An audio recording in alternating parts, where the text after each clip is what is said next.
Vice Chair, we have a quorum, so we can start whenever you're ready. Let's proceed. Thank you. Okay.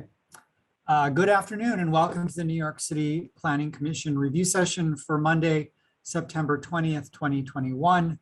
The time is 1:01 p.m. and a quorum is present. The first item on our agenda is a certification of a zoning map and zoning text amendments and a special permit in Brooklyn Community District 8. Our presenter is Amy Jin. Good afternoon, commissioners. So this is an application by EMP Capital Group for a zoning map amendment from an M11 district to a C63A district and an R7A C24 district, a zoning text amendment to map an MIH area and allow street wall location flexibility, and a zoning special permit to reduce residential accessory off-street parking in order to facilitate a 17-story mixed-use development with 210 dwelling units, 52 to 63 of which would be permanently affordable, approximately 2,600 square feet of community facility use, and approximately 12,000 square feet of commercial use. Next slide, please. The project area is located in the Crown Heights, Prospect Heights neighborhood of Brooklyn Community District 8 and situated on the south side of Atlantic Avenue, which is the border between CD8 and CD2. Next slide, please. The area surrounding the project area is characterized by a variety of uses from industrial, commercial, residential, transportation utility, and community facility uses. The project area is located in an M11 district and sits within an area-wide neighborhood framework called M-Crown, which extends from Vanderbilt Avenue to the west to Nostrand Avenue to the east, which I'm sure the Commission will recall and be very familiar with at this point. M11 is a low-density manufacturing district that permits industrial and commercial uses up to 1 FAR and certain community facility uses up to 2.4 FAR.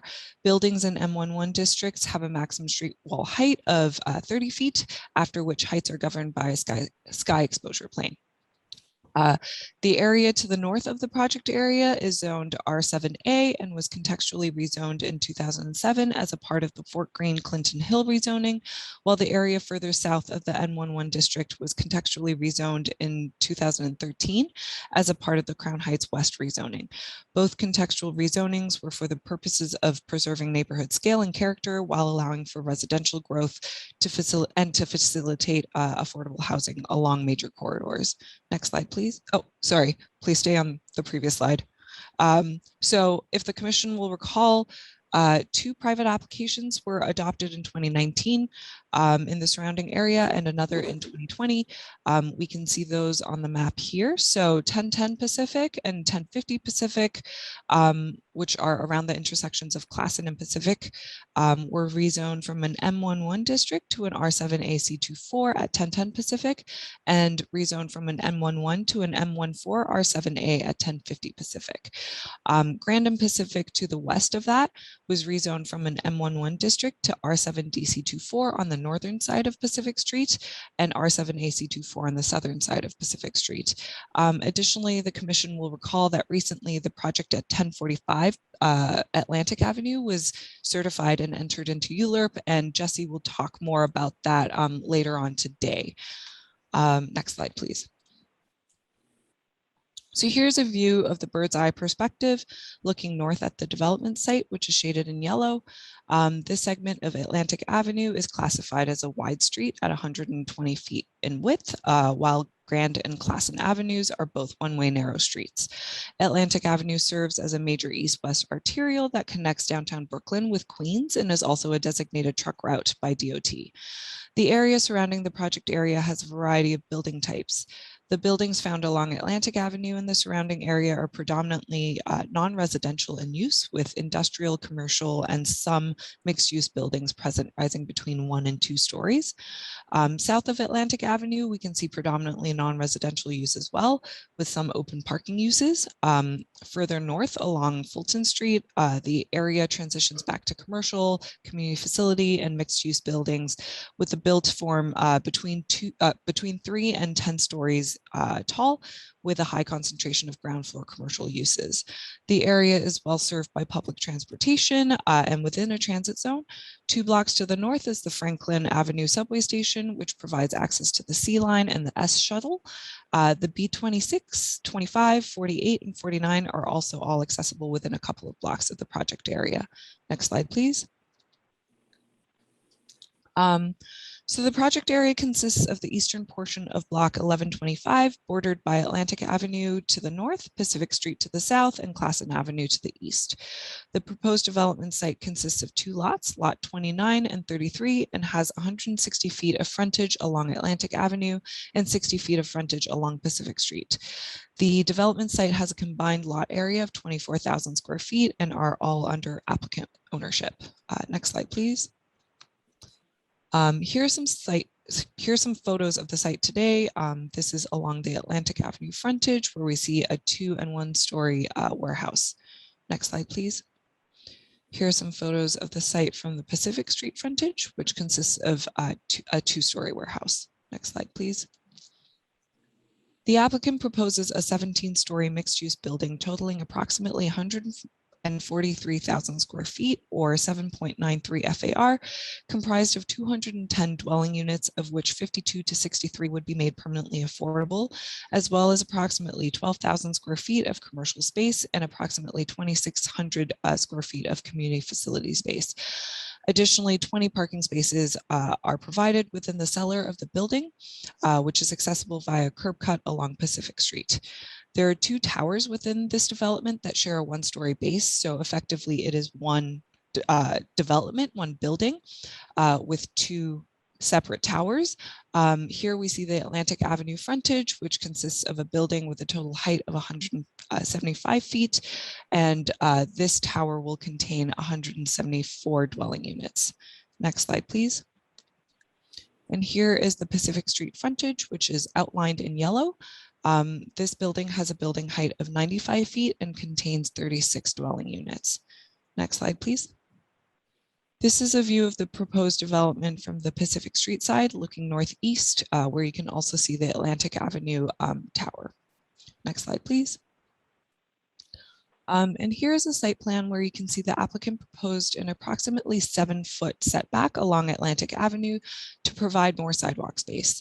In addition, the 10-foot wide curb cut and entrance ramp to a 20-space accessory parking area in the building cellar is located along Pacific Street, which is towards the bottom of the site plan.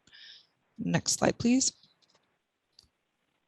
To facilitate the proposed development, the applicant seeks a zoning map amendment, a zoning text amendment to establish an MIH area and to amend a section to allow more flexible street wall locations, and a zoning special permit to reduce required parking. Next slide, please.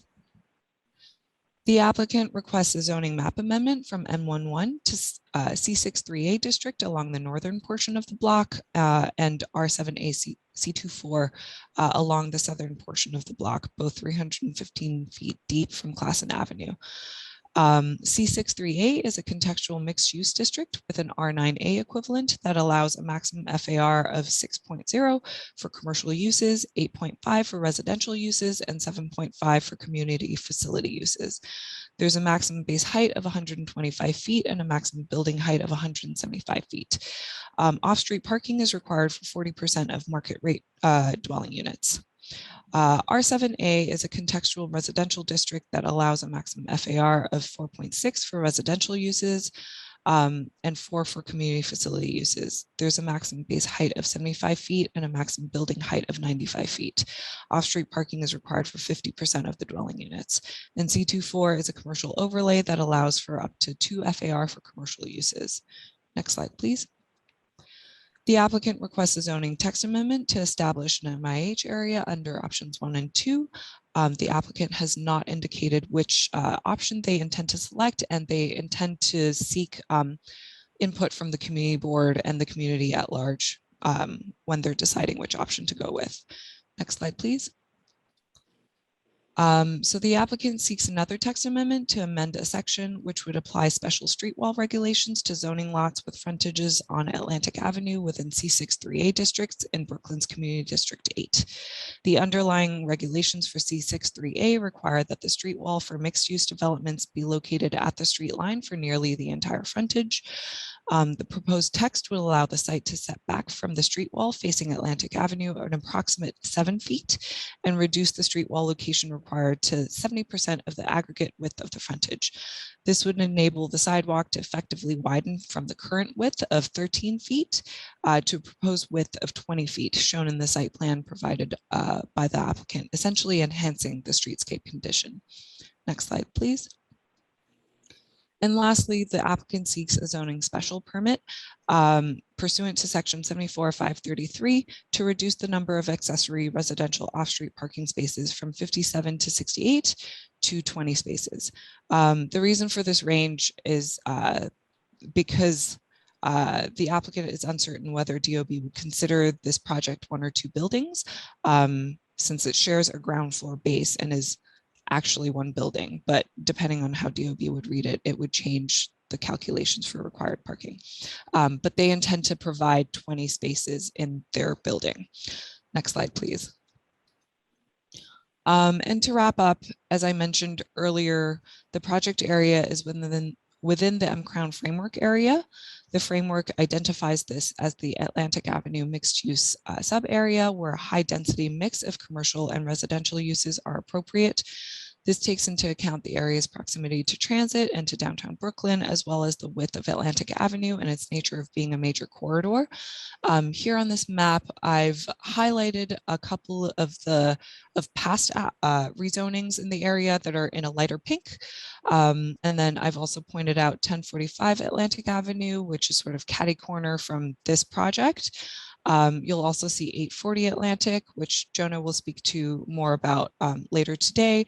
And then on that same block is 870 Atlantic, which I will speak about next. It's the next item, which is quite similar to this one. But this concludes my presentation for this project. I'm happy to take any questions. Thank you, Amy. Questions? Are there any questions? Hi, Chair. Yes, there is. So Commissioner Levin has her hand up. Okay, I don't see it on here. Okay, and Oh, I there see you are. we got There a you few are. other hands up too. We've No, got, I don't. Yeah. so I Okay, don't know. Commissioner Levin first, and then we'll descend from there. No. We'll ascend for sure.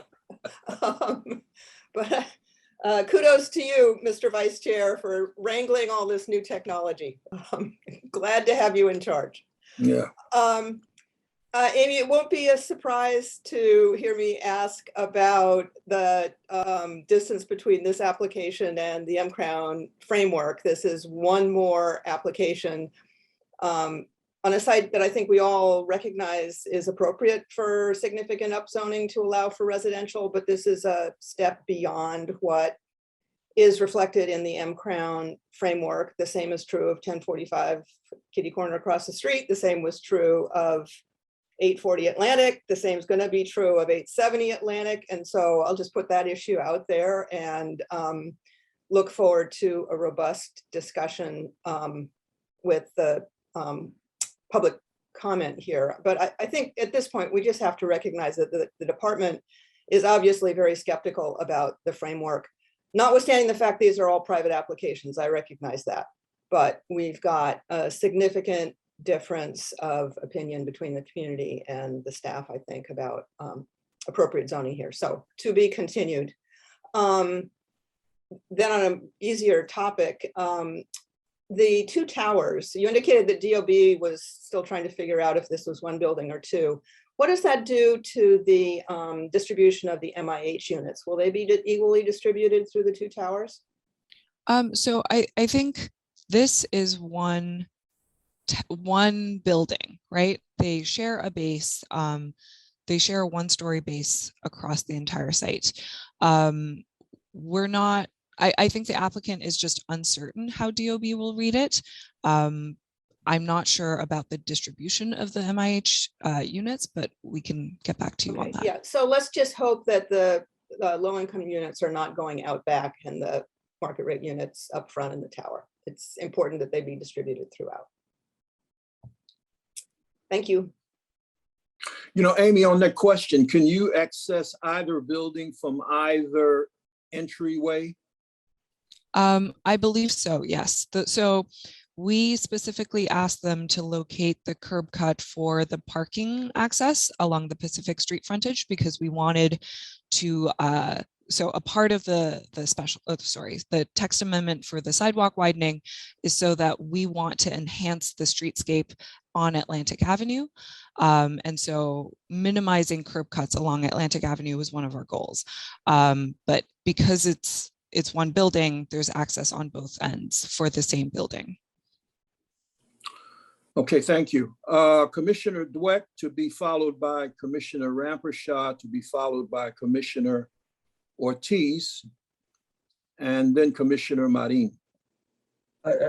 Thank you, Vice Chair.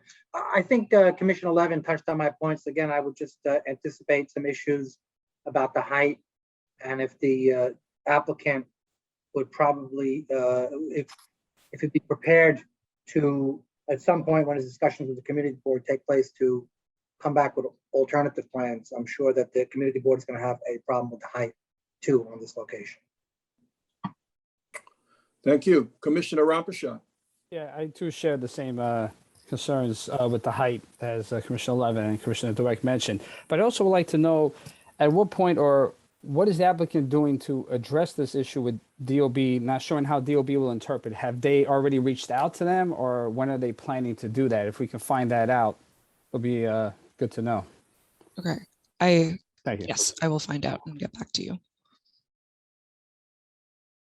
I think I was next. Yes. Thank you. So quick questions. I wanted to dig into the commercial overlay and the 2 FAR that they plan for this site. I noticed that the kind of retail in and around this site is, you know, of scale. We've got an auto zone across the street. You have a storage unit, but it's not necessarily neighborhood serving. So I would like the, you know, applicant or through this process, you know, to be able to give us a sense and the community a sense of what they anticipate that to be, you know, on the ground floor and what that experience will be like. And so I think that's one thing. The other is, you know, I noticed, you know, the 7-foot setback is the setback. It seems to align with the setback that is on the rest of Atlantic. But for a building of this height and scale and street, you know, it does seem like a fairly small setback. And we've recognized during COVID that, you know, the ability to sort of embrace outdoors, and if they do have restaurants, to have outdoor dining is actually, you know, an amenity. So it would be great to sort of have some thoughts when this comes back on that. And I do notice that this stretch of Atlantic has not a single tree, at least from Google Street View. The plan shows street trees, and we want to make sure that that's there as well. And then the last thing, they seem to be requesting a reduction in parking. And, you know, my question is, will there be an increase in, say, bicycle parking to make up for that? I know that, you know, there's a lot more bicycle activity. There are a lot more people who are needing bikes. And frankly, our requirements around parking, bike parking, I should say, are, you know, now probably less than ideal. And so I'd like to see the applicant address that issue as well. So those are the things that I'd like to see when it comes back. Okay, Winston, you're taking copious notes, I hope. I am, and I just want to point out, as Amy has mentioned, we actually, regarding the commission's concerns about height and density here of this project and the next one coming up, we have a presentation coming up by Jesse Hirakawa from our office, an urban designer, to explain to the commission the department's thinking about why we believe that the height that the applicants here are proposing and the density is in keeping with the M-Crown framework, and we believe is appropriate, and including also looking at the width of the sidewalk and reminding the commission that this is Atlantic Avenue is 120 feet wide. The typical Manhattan Avenue is 100 feet wide. So it's a very wide street. And I would also say to Commissioner Ortiz's concern about trees, there are very few trees on Atlantic Avenue, and certainly the widening will allow this. And in our discussions with DOT, we've actually talked about, as part of the M-Crown work that we've had with the community, about streetscape improvements on Atlantic Avenue. And we look forward to progressing those conversations with the community and DOT in the future. Great, thank you. Okay, Commissioner Marin. So I had questions myself about the M-Crown study and the height of the building and the juxtaposition of the department against the community, at which Commissioner Levin addressed. I also was concerned about the setback and how this plays into the rezoning of Atlantic Avenue that was done prior. So those are two questions which have been asked, and I'm sure that the applicant will come back with answers.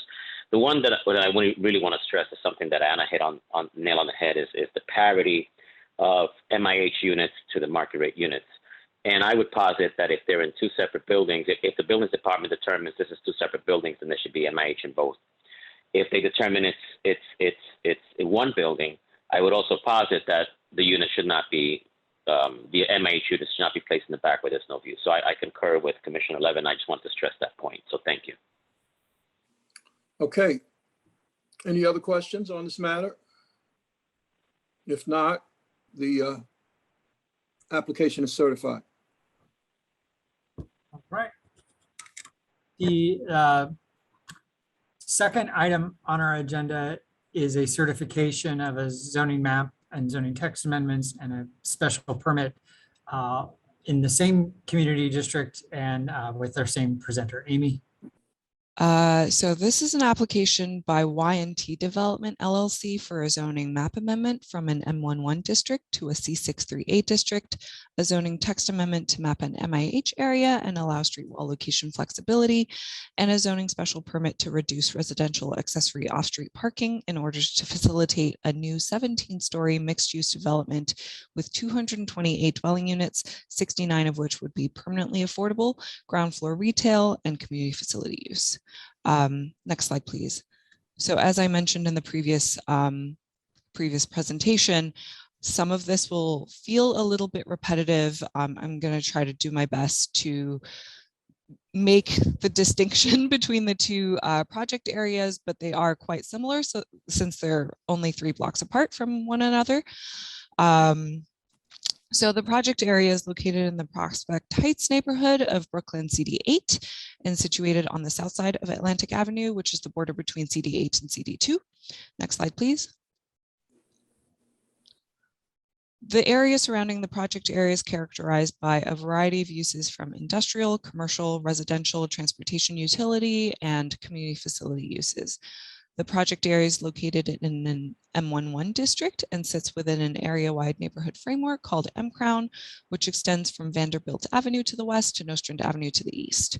M11 is a low-density manufacturing district that permits industrial and commercial uses up to 1 FAR and certain community facility uses up to 2.4 FAR. Buildings in M11 districts have a maximum street wall height of 30 feet, after which heights are governed by a sky exposure plane.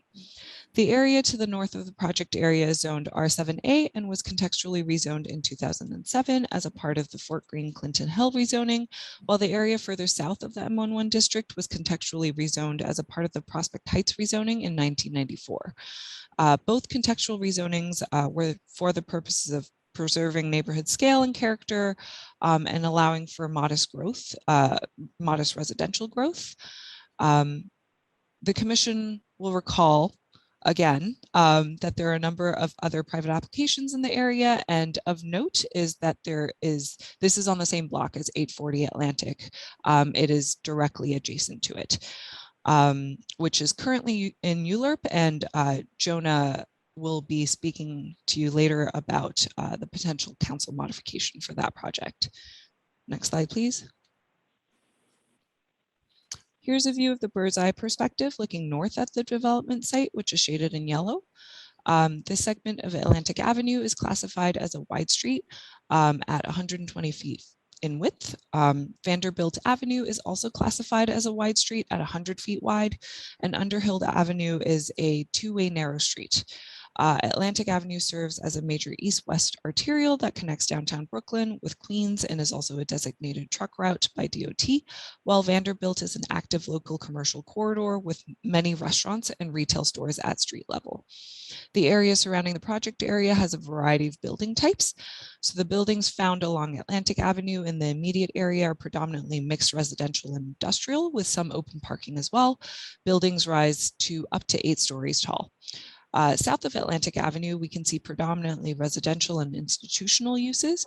We can see the Co-Cathedral of St. Joseph here in this aerial, right on Pacific Street. And then further west of Vanderbilt Avenue, we can see Atlantic Yards Pacific Park.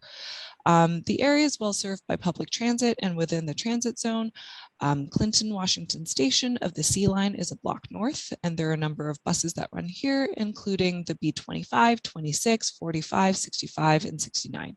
Next slide, please. The project area consists of the northern mid-block portion of Block 1122, bordered by Atlantic Avenue to the north. The proposed development site consists of 2 lots, Lot 21 and 26, and has 200 feet of frontage along Atlantic Avenue. The development site has a combined lot area of 20,000 square feet and are all under applicant ownership. Next slide, please. Here's a view of the site from street level today. This is facing south along Atlantic Avenue. The frontage of the development site is highlighted in orange. Currently on the site are a number of 2-story buildings containing commercial uses and then auto sales that you can see here. Next slide, please. Here's another view looking southwest along Atlantic Avenue towards downtown Brooklyn. The development site again is highlighted in orange. Next slide, please. The applicant proposes a new 17-story mixed-use building totaling approximately 170,000 square feet of floor area to an FAR of 8.5, comprised of 228 dwelling units, of which 69 would be made permanently affordable, as well as 14,500 square feet of ground floor retail and 5,500 square feet of community facility space in the cellar level. Additionally, 40 parking spaces will be provided in the cellar level, accessible via a curb cut along Atlantic Avenue. Next slide, please. Here's an alternative view of the development looking down Atlantic Avenue towards downtown Brooklyn. The buildings in the background have been ghosted out, as you can see here, because those buildings don't currently exist and are projected future Pacific Park developments, as well as the project at 840 Atlantic. Next slide, please. To facilitate the proposed development, the applicant seeks a zoning map amendment, zoning text amendments to establish an MIH area and to amend a section to allow more flexible street wall locations, and a zoning special permit to reduce required parking. Next slide, please. The applicant requests a zoning map amendment from an M11 district to a C63A district. C63A is a contextual mixed-use district with an R9A equivalent that allows a maximum FAR of 6 for commercial uses, 8.5 for residential uses, and 7.5 for community facility uses. The maximum base height is 125 feet, while the maximum building height is 175 feet. Off-street parking is required for 40% of market rate dwelling units. Next slide, please.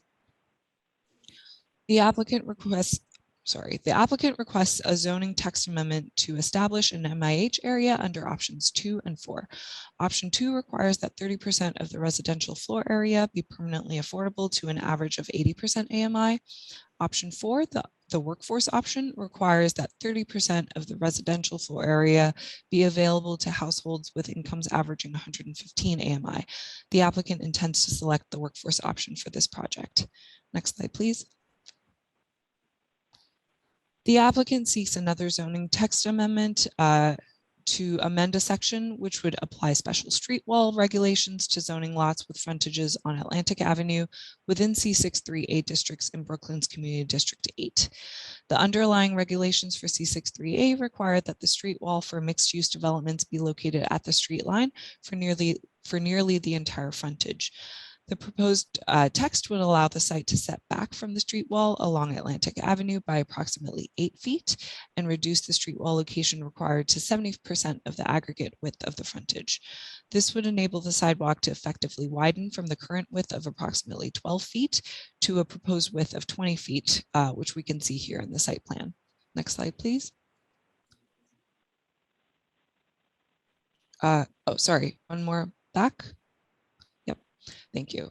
So lastly, the applicant seeks a zoning special permit pursuant to section 74-533 to reduce the number of accessory residential off-street parking spaces from 86 to 40. Next slide, please. And again, to wrap up, as I mentioned before, this project is also located within the M-Crown framework in the Atlantic Avenue mixed-use sub-area. The framework identifies this area as appropriate for a high-density mix of commercial and residential uses. This takes into account Atlantic Avenue's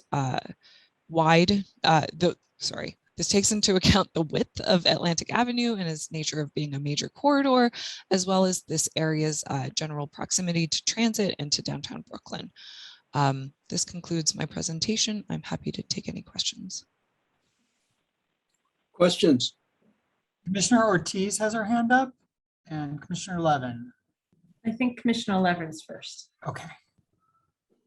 All right. See, the problem, Ryan, is that the hands aren't coming up by the names. Oh, okay. I'm not. You're not seeing those? Okay, we can try to troubleshoot that for you. But Okay. Who was first? Well, Commissioner Ortiz may have beat me this time. Okay. Okay, so a few questions sort of along the lines of the previous application, but I noted some differences. You know, in the previous application, you know, they were proposing a 7-foot setback. You know, this is a 20-foot setback with it, which I think is more appropriate. And it caused me to think, you know, the point was made by Winston that, you know, this is 120 feet wide, you know, versus 100 feet, which is more of a Manhattan width. But in Manhattan, we have wider sidewalks and, you know, the idea that you need wide sidewalks on a wide street to accommodate a scale of this type is important. So I think, you know, the 20-foot setback, I think is more appropriate. And I'd like to understand vis-a-vis the other application, you know, maybe don't have a setback of that size. Yeah, I just wanted to clarify. So this, both of the text amendments are enabling a 20-foot wide sidewalk in the end. And so the difference between the two, so one project is proposing an 8-foot setback and the other is a 7-foot setback. And the difference is because of the existing sidewalk width. So one sidewalk is 12 feet wide currently, and the other one is 13 feet wide currently. Okay, so you're talking about from the property line, that's the setback you're referring to, as opposed to the width of the sidewalk. Yes, so the ultimate width of the sidewalk will be 20 feet. In both cases? In both cases. Oh, wonderful. Okay, Yes. Okay, that's a good clarification. Thank you for that. Okay, I'll let Commissioner Levin ask her question. I might have a follow-up. Anna? Yes, so actually just following up on this, you know, I guess we've all had to varying degrees of change of thought about these sidewalk widenings or the increased setbacks. Obviously, recent years have, the experience over the last year has made this space very valuable and desirable. But in order to be successful, this space really has to be activated. We also have examples of setbacks from the past that just turn in, you know, that are not well landscaped or activated, and they just feel vacant and dead. And I hope we're not creating a condition along Atlantic Avenue with all of these setbacks that has more of the latter rather than the former filled up with activity.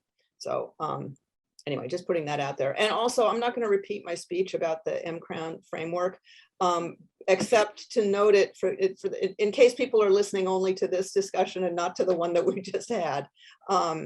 that this is a departure from the M-Crown framework as articulated by the community board. I'm looking forward to hearing more about that in follow-up, and either both today, as Winston has indicated we'll be hearing some of, and also in the public review. I just think it's important that we maintain a consistent approach in working with communities about appropriate rezonings.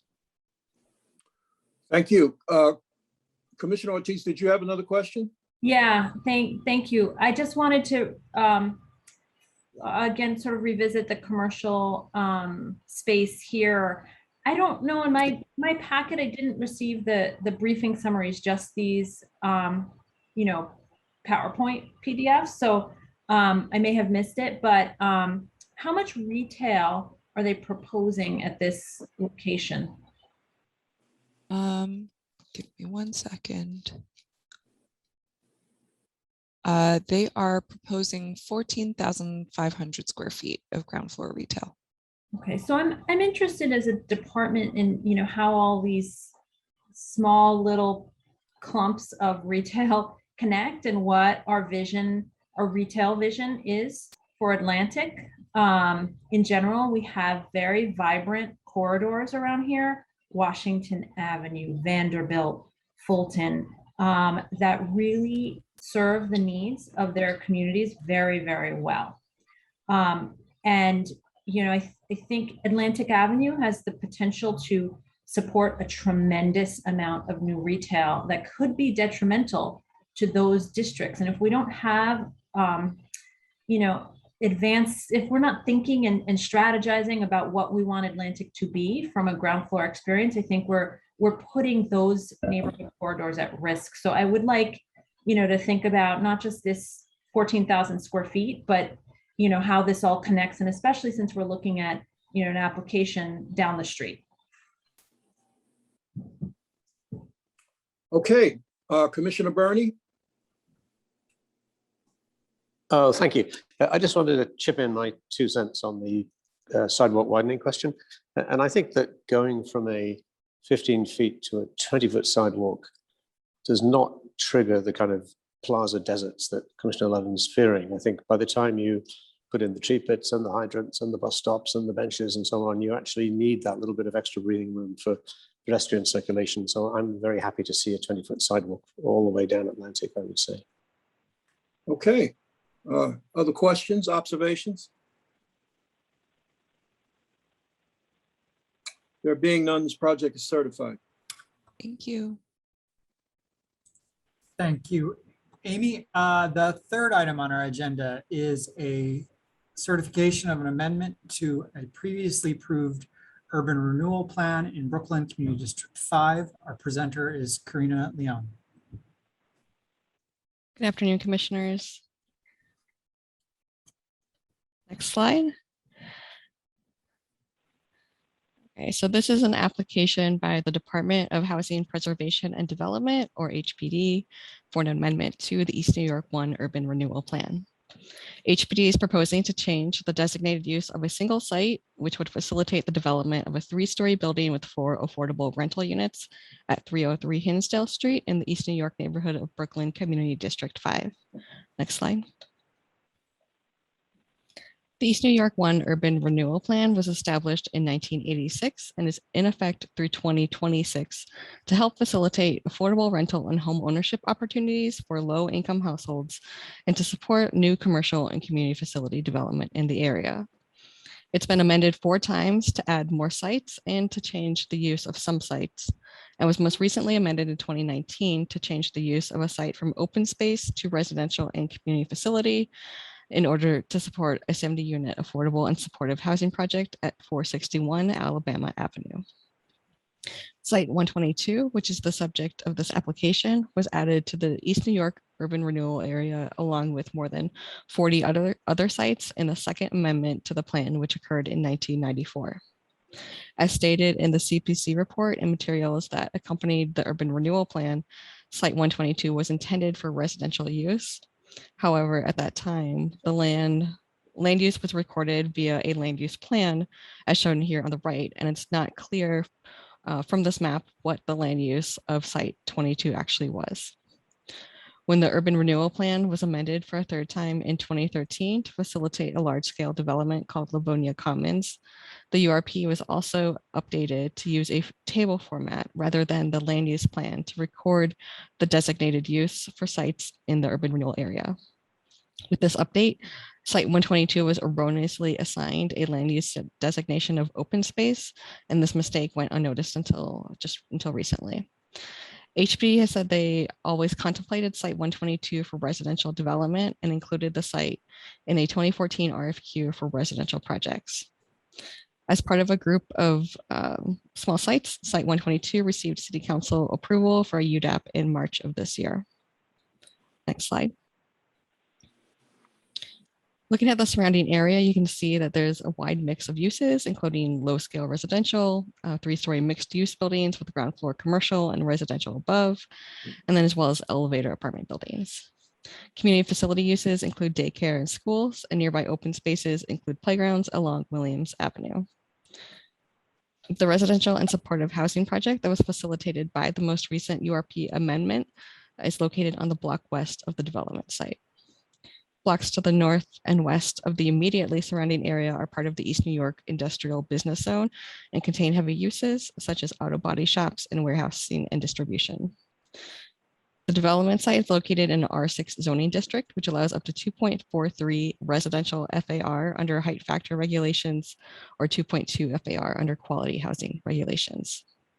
There are R6A and R7D mid-density contextual zoning districts mapped on the block west, which allow up to 3.6 and 5.6 residential FAR, and a C43 commercial zoning district along Sutter Avenue that allows for multi-story commercial uses at 3 FAR or residential uses at 3.44 FAR. Next slide. The development site is a 20 by 100 foot interior lot on the eastern side of Hinsdale Street, which is classified as a narrow street.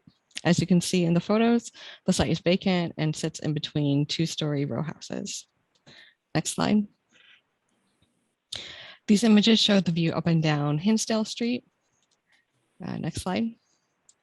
And then lastly, we have images of the other side of the street, which is the site of the 461 Alabama project, where there will be a 7-story building. Next slide. The proposed development will be a 30-foot tall, 3-story residential building with 4 affordable dwelling units. Next slide.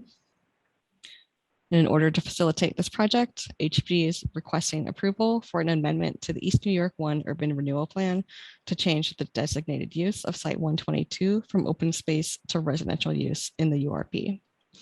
As mentioned earlier, the development site has already received UDAP approval from City Council in April of this year, along with 6 other sites that had 4 or fewer units. And this concludes my presentation. I'll now take any questions. Thank you, Karina. Questions? Looks like Commissioner Burney is trying to get our attention. Sorry about that. Commissioner Burney, you have to try harder. I don't see you. I know I couldn't find the raised hand thing for a second, so apologize for that. I just wanted to ask, I mean, actually not specifically to do with this site, and I can see this is quite appropriate to change this use to residential and put a little building there. It seems fine to me, but just on the broader question, I mean, I know one of the features of East New York is a sort of dearth of public open space, and the sites that I've looked at, the neighborhoods that I've looked at, like fall well below World Health Organization standards for the ratio of open space per capita. And I just wonder, in the urban renewal plan, was that issue looked at, and are there opportunities to redress that shortfall in this neighborhood under the URP? And has the Brooklyn office looked at the open space ratios and thought about that issue? Thank you for your question. We have, the Brooklyn office hasn't specifically, kind of looked at the open space issue, generally because HPD is the lead agency for any environmental review that involves projects within the URA. You're a planning department. I mean, you could look at open space. I could. Yeah, there we go, Winston. Yeah, I could jump in here and add to what Karina is saying, which is, There's actually considerable amount of open space that has been created through the urban renewal plan, not just what is on the urban renewal map, right next to PS 174. That was a new park, in fact, recently opened, and our former chair now, Marisa Lago, actually had visited out there.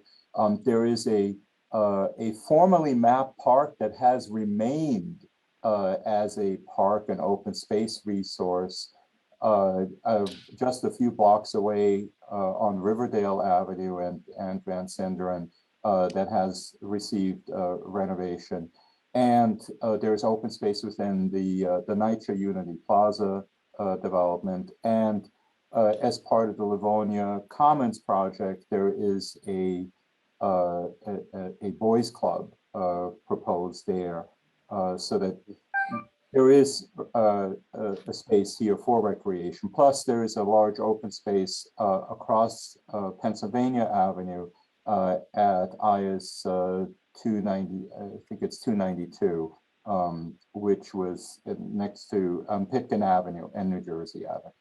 Good, good. Well, thank you. That was my question. I just want to happy And that we actually, bear I in should mind. add that as part of the East New York community plan, right, the city invested through the Neighborhood Development Fund millions of dollars into open space a little further away from here to the east, but we are working on a project to the north at Fulton Street for an expanded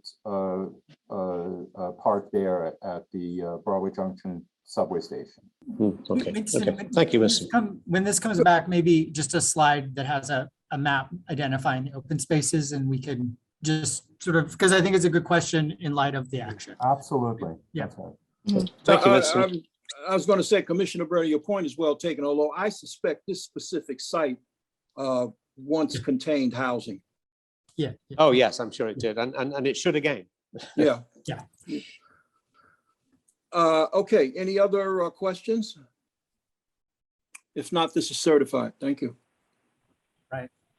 The fourth item on our agenda is a certification of a city map amendment in Staten Island Community District 3. Our presenter is Philip Montgomery. Good afternoon, commissioners. Next slide, please.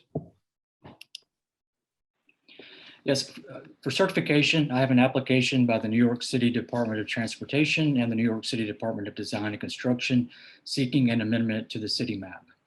The proposed amendment involves the widening and realignment of a portion of Amboy Road at its intersection with Richmond Avenue in the Eltingville neighborhood of Staten Island Community District 3. The proposed amendment would facilitate the reconstruction of a 2,000-foot-long segment of Amboy Road. Next slide, please. The project site is located within a R32 zoning district with a C11 commercial overlay district along the frontages of Amboy Road and Richmond Avenue. It is also in the Special South Richmond Development District. The project site, Block 5236, Lot 1, is currently occupied by a Burger King restaurant. The predominant uses along the Amboy Road corridor include commercial, retail, auto-related businesses, as well as grocery stores, pharmacy, cleaners, bank, and similar uses. The Staten Island Railway Eltingville Station is located 1 block north of the Amboy Road and Richmond Avenue intersection. Next slide, please. Amboy Road is a principal arterial across Staten Island and is identified as a local truck route by DOT. The subject portion is mapped between 80 and 60 feet and is under both city and private ownership, as this segment of Amboy Road has not been built to its fully mapped width. The proposed project includes the reconstruction of a 2,000 linear foot portion of Amboy Road. Improvements include additional travel lanes, a raised median, and new sidewalks and lighting. The proposed city map amendment that would widen and realign an area at the intersection of Amboy and Richmond Avenue will also facilitate the acquisition of approximately 120 square feet of property from the adjacent adjacent project lot. In addition, approximately 4,300 square feet of property will need to be acquired from the project lot, but it's not part of this ULURP application. Also, along the reconstruction corridor area, an additional approximately 120,000 square feet of mapped privately owned street bed will need to be acquired, but this is also not part of this ULURP application. Next slide, please. So this is an aerial overview. The project area is located near the bottom of the slide.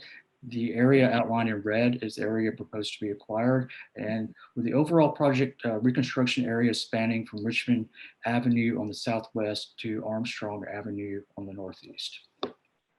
Next slide, please. And this is a detailed view of the 120 square feet of property that are proposed to be mapped and acquired. Next slide, please. These are project photos. On the left, a picture from Amboy Road looking southeast at the project site. On the right, looking northeast at the project site from Richmond Avenue. Next slide, please. And on the left, a picture of the site from Amboy Road. And on the right, a picture of the site from Richmond Avenue. This concludes my presentation, and I'll be happy to take your questions. Questions? Commissioner Cerullo. Thank you, Vice Chair. So let me just ask sort of, Philip, thank you. The sort of the big global question here. So what is this application really doing? So I understand the big project, and I understand this little piece of the corner of Burger King, which I'd like to understand a little bit just more about, and how that's going to work, and what's actually happening at that corner, since that's the, we'll call it the northern direction corner, not the south direction corner. So I don't know what it's being used for. There's no design here for this street, but if all the other pieces necessary to do the project aren't a part of this ULURP application, like the acquisition of other properties, what's actually happening? So we're approving the project, which is sort of the reconfiguration of Amboy and the redesign of Amboy, and this little piece of the Burger King corner, but not the other pieces that are needed to facilitate the project. And then what impact does that all have, or when will we see them? So it just, I mean, I get it on its face, but knowing that there's more pieces to this that are necessitated in order to see this project move forward, why are we acting on this now? Why isn't it all together? And what happens next? Sure, thank you. So the 120,000 square feet that I mentioned, and the other 4,300 square feet that are part of the project site, all of those properties fall within the already mapped street bed. And once a street is officially mapped and adopted on the city map, the city has the ability to acquire that property without going through ULURP. It could be fee negotiated, it could be eminent domain. The subject of this project is the 120 square feet did not fall within the mapped street bed. And so we're going to, it's proposed to map that and then acquire it. And that will also bring the city map in line with the as-built condition. And the reason this little area is needed at the intersection is to improve the turning radius from Richmond Avenue to the Amboy, the northbound Amboy Road. Okay. Correct. So I mean, this perhaps is a silly question, but I'm going to ask it anyway. So the property in the street bed, is it already in city? If the city has to acquire it, it's privately owned in the bed of Amboy Road now? Yes. Okay, and so the owner hasn't had obviously any use to that land anyway. Is the city aware of who owns the land, and has the property owner or owners been notified that even though they've had no use of this, that there will be some acquisition of their property at some point? And I'll ask this about the Burger King corner as well. Are they aware of the acquisition that the city is seeking?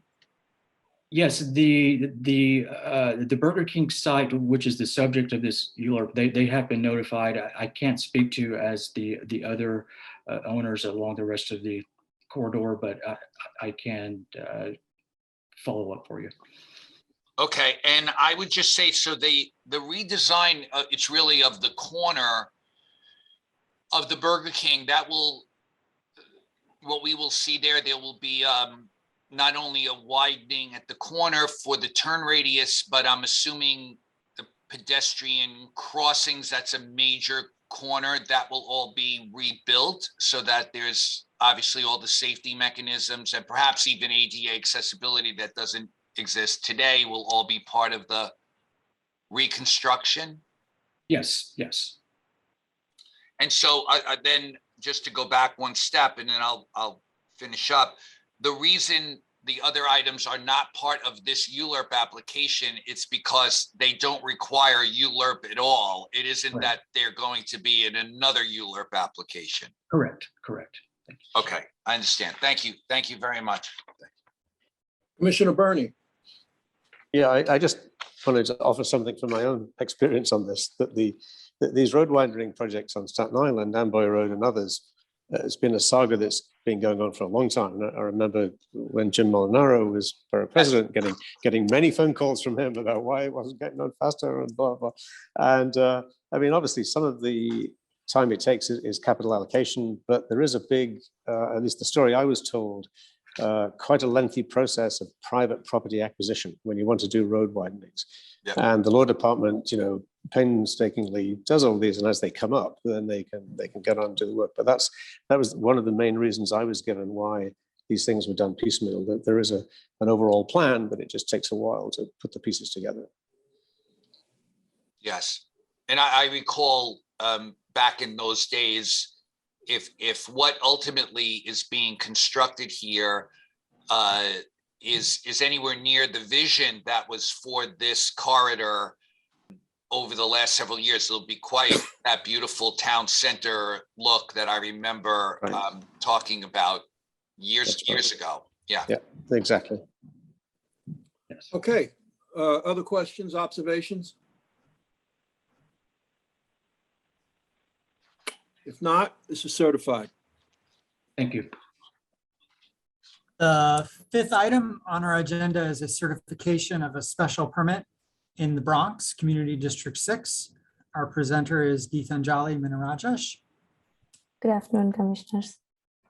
The project is 668 East Fordham Road in Bronx Community District 6. Next slide, please.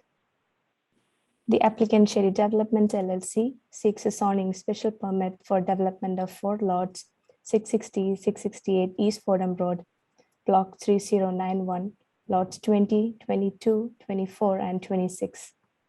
It is located in the Belmont neighborhood of Bronx Community District 6. A zoning special permit is sought pursuant to zoning resolution CR section 74533, reduction of parking spaces to facilitate affordable housing, to waive off-street accessory parking requirement for the proposed residential use in a development where at least 20% of all dwelling units are income restricted as defined under CR 1210. Next slide, please. Here is a context map illustrating the project site highlighted in red here, located in the Belmont neighborhood of Bronx Community District 6. The development site and immediate area were rezoned to C4 5D 2013 as a part of East Fordham Road rezoning. This rezoning affected portions of approximately 12 blocks along East Fordham Road. This rezoning was intended to create new opportunities of growth and investment. Next slide, please. Here is a context view. Project site highlighted in red here, located along East Fordham Road. The Fordham University, Bronx Zoo, and Botanical Garden are major regional attractions in the immediate area. Arthur Avenue is located 2 blocks to the west, which is also known as the Little Italy of the Bronx, and is a thriving mixed-use corridor with numerous eating and drinking establishments and markets. Immediately to the west is a recently constructed TD Bank, and to the east is New York State DMV facility. Fordham Road is a prominent east-west thoroughfare that serves as gateway to Central Bronx. This section of the road along which development site is located was characterized by auto-related uses, including car dealerships, gas stations, and auto repair shops. In comparison, the development site had fragmented active frontage and lacked street level activity of the area to the west.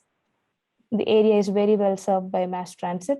Fordham Plaza, a multimodal transit hub, is located just to the west of development site. 8 bus lines, including 2 rapid bus lines, converge at or near the Fordham Plaza. This provides important connections to B, D, 2, 4, and 5 subway lines. The Fordham Metro North Regional Rail Station is also located in Fordham Plaza. As such, the development site and surrounding area are located inside the transit zone, which waives the parking requirement for affordable dwelling units. Next slide, please. The development site located at 668 East Fordham Road consists of an assemblage of 4 tax lots, totaling approximately 17,690 square feet in lot area. The immediate surrounding area is mixed use in character. The properties along East Fordham Road are predominantly non-residential with commercial and community facility uses developed in a range of building types ranging from 1 to 5 stories. The development site contains approximately 151 feet of frontage along East Fordham Road and approximately 114 feet along Kimberley Lynch Avenue. A restrictive declaration was recorded against these properties that requires a provision of off-street parking from 625 East Fordham Road, which is located across the street to the north of the development site and include ambulatory medical services. There are currently 4 curb cuts on the existing parcel, 3 of which are located along Fordham Road and 1 along Kimberley Lynch Avenue. 47 off-street parking spaces are located between the parcels as required by the restrictive declaration described above. Next slide, please. Here are some of the project area photographs. These are views from East Fordham Road. Next slide, please. Here is a view from intersection of East Fordham Road and Kimberley Lynch Avenue.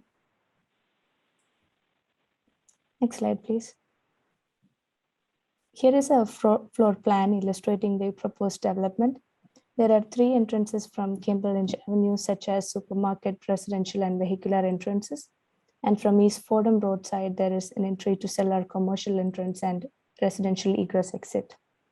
The proposed development consists of an 11-story mixed-use building, 105 feet high, approximately 99,100 square feet, 100 zoning square foot, or 5.6 FAR of residential floor area with approximately 14,480 square feet of fresh use.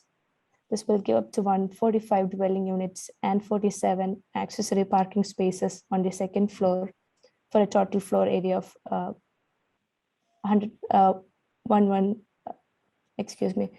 second floor for a total area of 6.36 FAR required by the restrictive declaration for an ambulatory medical use. The parking space will be made accessible via car elevator from Kimberley Lynch Avenue. The proposed fresh use would waive out parking requirements. The cellar would contain an approximately 11,574 square foot of community facility intended as ambulatory medical use.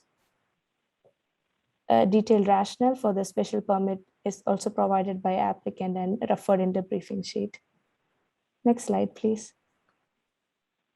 In addition to the proposed special permit, the applicant is also seeking a chair certification pursuant to section 6330 for a fresh food store. The relocated residential floor area generated by the fresh use, which is approximately 13,482 square feet, will be relocated to the top 2 floors, 10th and 11th. In terms of the proposed residential use, the building will have a total of 145 residential units comprised of 17 studios, 101 one-bedroom units, and 27 two-bedroom units. There will be 28 income-restricted housing units consist of 3 studios, 21 bedroom units, and 5 two-bedroom units, each restricted at or below 80% of area median income. Next slide, please. In conclusion, the applicant Shady Developments LLC seeks a zoning special permit pursuant to CR section 74533 to waive the off-street accessory requirement for residential spaces. The proposed zoning special permit would waive off-street parking requirements for the proposed development consisting of 145 residential units. Here, at least 20% of all the dwelling units are income restricted as defined under CR 1210. Next slide, please. Here are the findings for proposed ER section 74533. Thank you. This concludes my presentation and happy to take any questions. Few additional drawings are in the appendix if required. Thank you. Thank you, G. Questions? Commissioner Marin. Thank you for the presentation. So one of the concerns that I have is that of the curb cut on Fordham Road. I do realize that there's some existing curb cuts, but the issue with Fordham Road there is that when people come out of their driveways, they don't necessarily respect traffic. So while there's a double line along Fordham Road, double yellow, whoever's coming out of that garage will ultimately be making that left when they shouldn't be. So that's something that we should consider. Onto Fordham Road going west. So they'll inevitably go through the double line and make that left when it's obvious that they should be making that right. So either we make it obvious in the parking that no left turns should be made, then I really would reconsider why that curb cut is on Fordham Road, and the necessity for it when it could be easily located on Chamberlain. The other concern that I have is the fresh food store. I mean, are we within? I believe it is within the fresh food requirements for square footage, but I would argue, and I am sure Commissioner Ortiz may say something about the 13,000 square feet proposed for that footprint. I am very well aware of the medical parking that used to park there that's now located across the street because that building was augmented with more parking. So I understand that there's no need for the medical parking there anymore. And then if it were possible to get some views of what this building looks like in elevation, we're only seeing floor plans, that would be very helpful as well. The other comment that I would make is that knowing the community and knowing the area that we're in, I see that there's no 3 bedrooms proposed. So we have a couple of studios, 1s and 2s are predominant within the building. And that's something that should be reconsidered as well. And for now, that's all that I have. Commissioner Marin, you think the 14,000 may be too large a footprint for a fresh destination? I think it may be too small. I mean, well, I'll wait for Commissioner Ortiz to chime in. But we've talked about the size of these fresh food stores. And I don't know what the requirement is. I can't recall what the requirement is under the zoning, but I do know that on several of these zonings where a fresh food store has been proposed, the question of the appropriate square footage has been raised by Commissioner Ortiz. So I'm just tossing that out there in case she has something to opine, because I don't. But I would agree that this community is in desperate need of a fresh supermarket. Okay, thank you. Other Very welcome. questions? Commissioner Ortiz, you want to weigh in on that since your name was called? She apparently is holding her remarks. Yeah.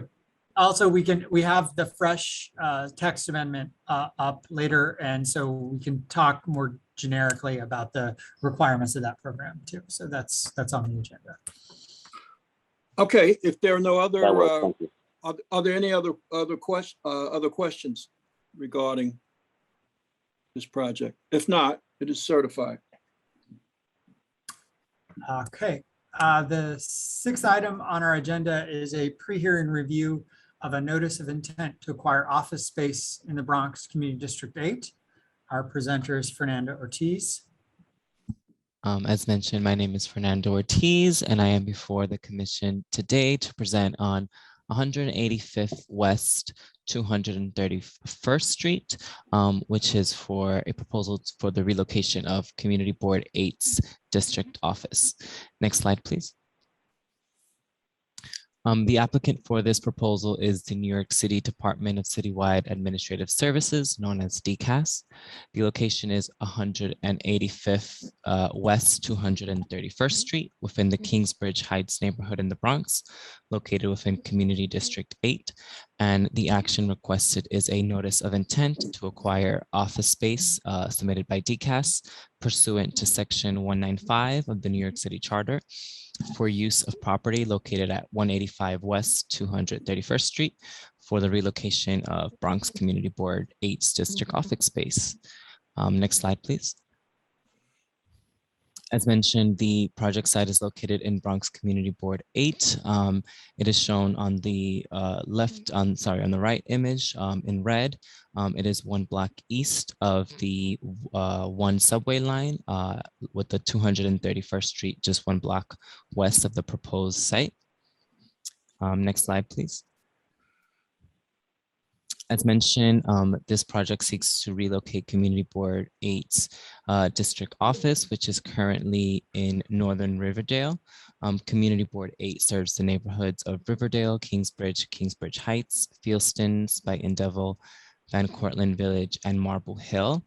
The current office is in Northern Riverdale, and so the relocation of Community Board 8 to Kingsbridge Heights will make the new office space more transit accessible. Currently, this site, 185 West to 31st, is zoned R6 with a C13 overlay. And as you can see here, most of the zoning in this area is for commercial and office, with some mixed commercial and residential. And it is 1 block west of the major Deegan Expressway. Next slide, please. Here we can see the building 185 West to 31st on 231st Street. It has frontage on 231st Street. It also has a second entrance located on Broadway through its parking lot. However, the relocation of Community Board 8 district office does not include parking space, or there will be no parking space designated for Community Board 8. This is a 2-story building with entrance on 231st Street being on the 2nd level. Next slide, please. Here is a planned or proposed layout for Community Board 8 district office. You can see here it will include office space for about 2 to 3 office spaces. It will include a waiting area and a pantry, as well as other office amenities. The most important being a large conference room, which will be able to host about anywhere between 35 to 42 people. And this has been something that Community Board 8 has been very adamant about, and needing conference space to hold their board meetings and other community meetings. Next slide, please. And to summarize, the proposed action being requested today is on behalf of DCAS to acquire office space for the use of property located at 185 West, 231st Street for the relocation of Bronx Community Board 8's district office space. Thank you, and that concludes my presentation. Open to any questions. Questions? I don't see any hands. I don't either. So this is certified. Thank you. All right, it's on for pre-hearing. Oh, pre-hearing, I'm sorry. That's right. The 7th item on our agenda is a pre-hearing review of a UDAP designation and disposition of city-owned property and a special permit. Our presenter is James Moralia. Good afternoon, Commission. This is the Wind Powers development.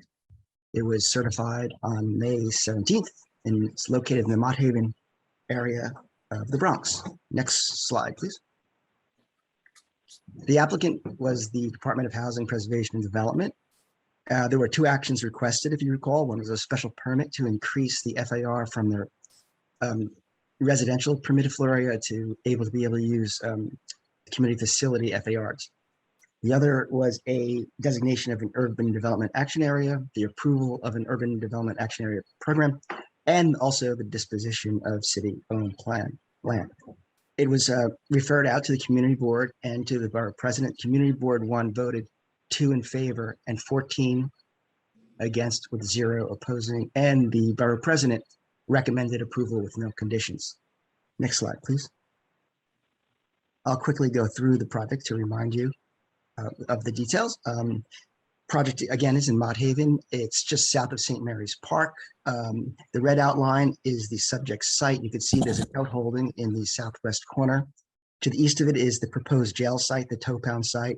Further east, you can see the Bruckner Boulevard, also the Lexington line to the east as well. Next slide, please. Broadly speaking, to the east are manufacturing areas that are also manufacturing zone. Again, the Bruckner Boulevard, and to the west are mid to high density housing. And again, north you see St. Mary's Park. Next slide, please. So this project, the development, is a proposal of two buildings. One is building 1, outlined in black. Building 1 is proposed to be 11 stories, 80,000 square feet, 95 units, and it's proposed to be a homeless shelter for families with children. Next slide, please. Building 2 is this horse-shaped building, again outlined in black, and this is a 8-story building, about 200,000 square feet, 221 units, and this is proposed to be permanent supportive housing. Both buildings would be connected, but not physically connected in terms of interiors. There's outdoor space, recreation space for both uses, although the bulk of what you see there is for the permanent supportive housing. Next slide, please.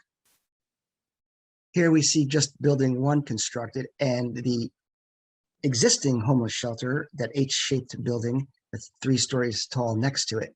The proposal, of course, is to build building 1 on the parking lot of their site and then transfer the residents of the homeless shelter into the 11-story building, and then continue on with the demolition of the old homeless shelter to construct building 2. Next slide, please. Here we see a illustrative rendering of both buildings together, buildings 1 and 2. The facade is meant to be integrated, so you can't tell that there are differences in the buildings, but again, the buildings are not connected via their interiors. Next slide, please. Here we see some renderings of how they would look in context to the existing neighborhood. Next slide, please.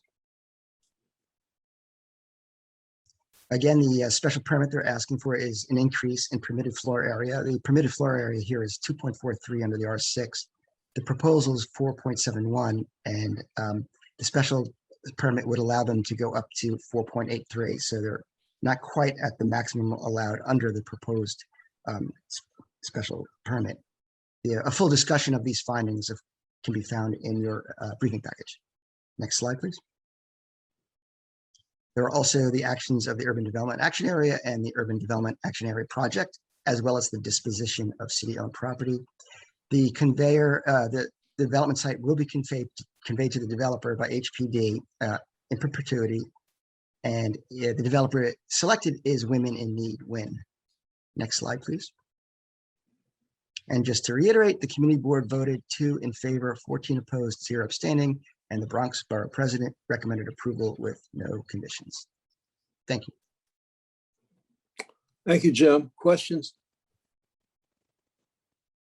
Commissioner Marin, to be followed by Commissioner Levin. James, could you outline what the objections were by the community, please? Yeah, I mean, frankly, they feel that their community board is being saturated with these kinds of uses. The jail site, of course, is 2 blocks just to the west of it, and you know. Understood. And that's what I was going to get at eventually. It's a perception. So it is a perception, and without knowing the specifics, you know, I would tend to agree that a lot of the community boards below Board 3 in the Bronx, specifically those that are considered South Bronx, suffered devastations of the 77 fires that were decimated, and throughout the process, you know, work ensued to stabilize the community by making buildings building-based Section 8, and so you have a sort of a prevalence of a lower AMI, and the communities are trying to balance out. So I do understand their argument, but I would posit that in this instance, we're going from what it was to better than what it was with the same number of tenants in the building. I will say that in terms of, and I want to apologize if I insulted anyone, because I'm the one that did point out the facades in the last in the review session, and I didn't mean to be so harsh, but we have to understand that there's a psychological sort of balance here, that people don't want to go into a building where people say that's that building where all those people live. And so we want to make sure that they feel comfortable and the buildings look presentable and fit in with the community. So I'm not a fan of color block buildings, but this certainly makes a better presentation, I think, than what was presented earlier. The one thing I would ask is, what are the materials of the facade? Because it looks like stucco, and that is always a problem. The applicant was told of your concerns about the design, and they will be here on Wednesday with the architects to answer the design questions that you've had. Okay. So they'll answer the questions of materials and all that on Wednesday. Yeah, they would definitely That's have fine. some details. And can you just go over the breakdown for a second of the AMI and the unit distributions, please?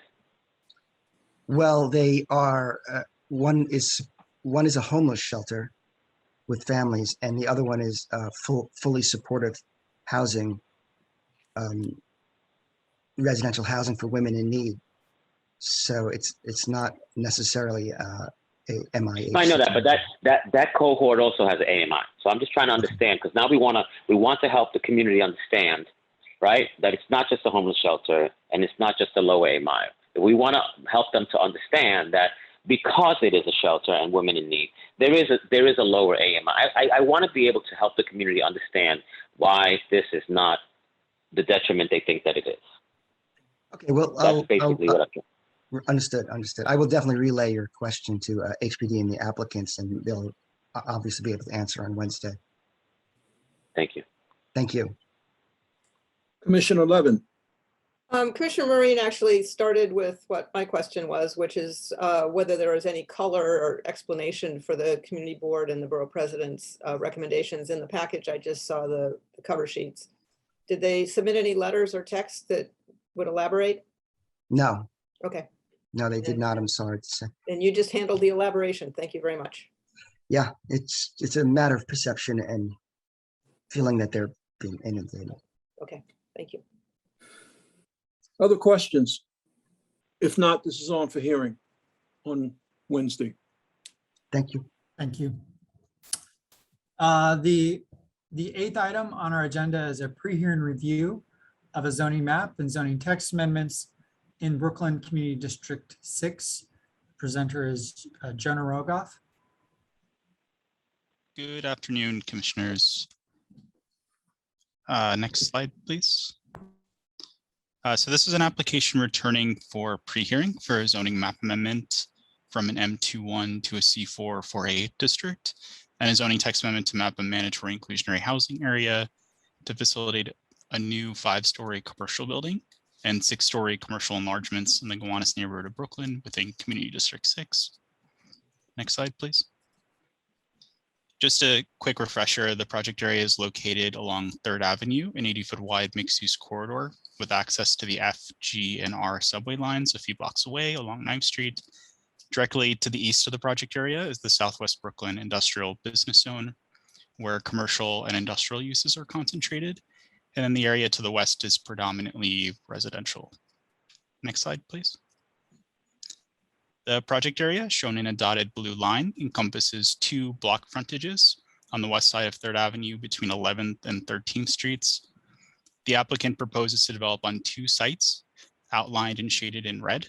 The first site consists of a 1-story fuel storage building, while the second site is an irregular T-shaped lot between 12th and 13th Streets, which consists of a 5-story building constructed in 2007 by the applicant, along with warehouse-style buildings in the rear portion of the lot. At certification, there was a question about the non-applicant owned lots. And at this point, I just want to clarify that among the 16 lots that are not owned by the applicant, 13 consist of 3 to 4-story mixed-use buildings with ground floor commercial and residential above, ranging from 3 to 6 units and delta FARs from 2 to 3.5. The remaining 3 lots consists of a vacant lot, a 1-story auto repair shop, and a standalone 3-story residential building. The applicant has also done extensive outreach to the owners and will be available at the public hearing to respond to any questions. Next slide, please. So at the first site, located at 506 3rd Avenue, The applicant proposes to develop a new 5-story commercial building with 18,000 square feet of floor area, totaling 3.7 FAR, and include a mix of commercial uses. The building would rise to a height of 68 feet without a setback and no off-street parking. And based on comments at certification, the applicant is also working to update the brick facade design and share this at the public hearing. Next slide. At the second site, the applicant proposes to maintain the existing building, grayed out and located along 3rd Avenue. And then on the side street portion of the lot, construct 21,800 square feet of enlargements, which would result in 2 6-story buildings with a mix of commercial uses, each building rising to a height of 75 feet without a setback and no off-street parking. In total, the entire lot would contain approximately 40,000 square feet of commercial uses, or 4.0 FAR. Next slide, please. To facilitate the proposal, the applicant seeks a zoning map amendment from M21 to C44A along the western frontage of 3rd Avenue between 11th and 13th Streets, which would extend 100 feet from the corridor. C44A is a commercial district with an R7A residential district equivalent. It allows up to 4 FAR for commercial and community facility use and 4.6 FAR for residential use within inclusionary housing areas. C44A also allows base heights between 40 and 85 feet and building heights up to a maximum of 95 feet with a qualifying ground floor. And then parking is generally required for 50% of the units and optional for income restricted units in the transit zone. Next slide. Additionally, the applicant requests a zoning text amendment to establish an MIH area under options 1 and 2. While the applicant is not proposing residential use as part of their project, I just want to note that MIH is being mapped due to the increase in residential capacity resulting from the proposed zoning map action. Option 1 requires 25% of the residential floor area be affordable at an average of 60% of the AMI or below, with a minimum of 10% of that area be affordable at 40% AMI. And then option 2 requires 30% of the residential floor area be affordable at incomes averaging 80% of the AMI or below. Next slide, please. With respect to public review, on July 6th, the Executive Committee of Brooklyn's Community Board 6 voted to approve the application without conditions by a vote of 14 in favor, none opposed, and 2 abstaining. The Brooklyn Borough President voted to approve the application with the following conditions. First, to obtain a commitment from the applicant to restrict the development to commercial and community facility use only. Then to reserve 20% of the floor area for innovation and maker uses defined in the subsets of use groups shown in the slide above. And also include reporting, monitoring, and compliance requirements based on the industrial business incentive area with oversight by a nonprofit entity, as well as limit the accessory retail spaces for these uses. In addition, the Borough President also recommended that the applicant dedicate a portion of the space for Gowanus-based businesses, incorporate sustainability and resiliency measures, coordinate with city agencies to install rain gardens, and retain Brooklyn-based or MWBE contractors. Lastly, I want to follow up on a couple comments raised at certification, and also note again that the applicant and their representatives, including the architect, will be available to discuss further on Wednesday. Regarding the question about the rooftop mechanical equipment, the applicant is considering a modern split unit equipment on the roof, and with the intention of being screened with various design elements and also possibly incorporating solar panels and other sustainability design measures. And then lastly, regarding the rear portion of the second site, the applicant is preparing to show a rendering at public hearing to better illustrate that portion of the site. And with that, I'm happy to take any questions. Thank you. Thank you, Jonah. Questions? Seeing no hands, this is on for hearing on Wednesday. All Thank you. right. Thanks, Jonah. The ninth item on our agenda is a pre-hearing review of a zoning map and zoning text amendments in Manhattan Community District 4. Our presenter is Sylvia Lee. Good afternoon, commissioners. So this is a private application by RXR SL owner LLC and terminal fee owner LP for a zoning map and text amendment. It was certified on June 21st and is returning for a hearing on Wednesday. As a reminder, the applicants are seeking these actions to facilitate the long-term adaptive reuse of the existing Start Lehigh and Terminal Warehouse buildings and to better integrate them into the West Chelsea neighborhood in Manhattan Community District 4. Next slide.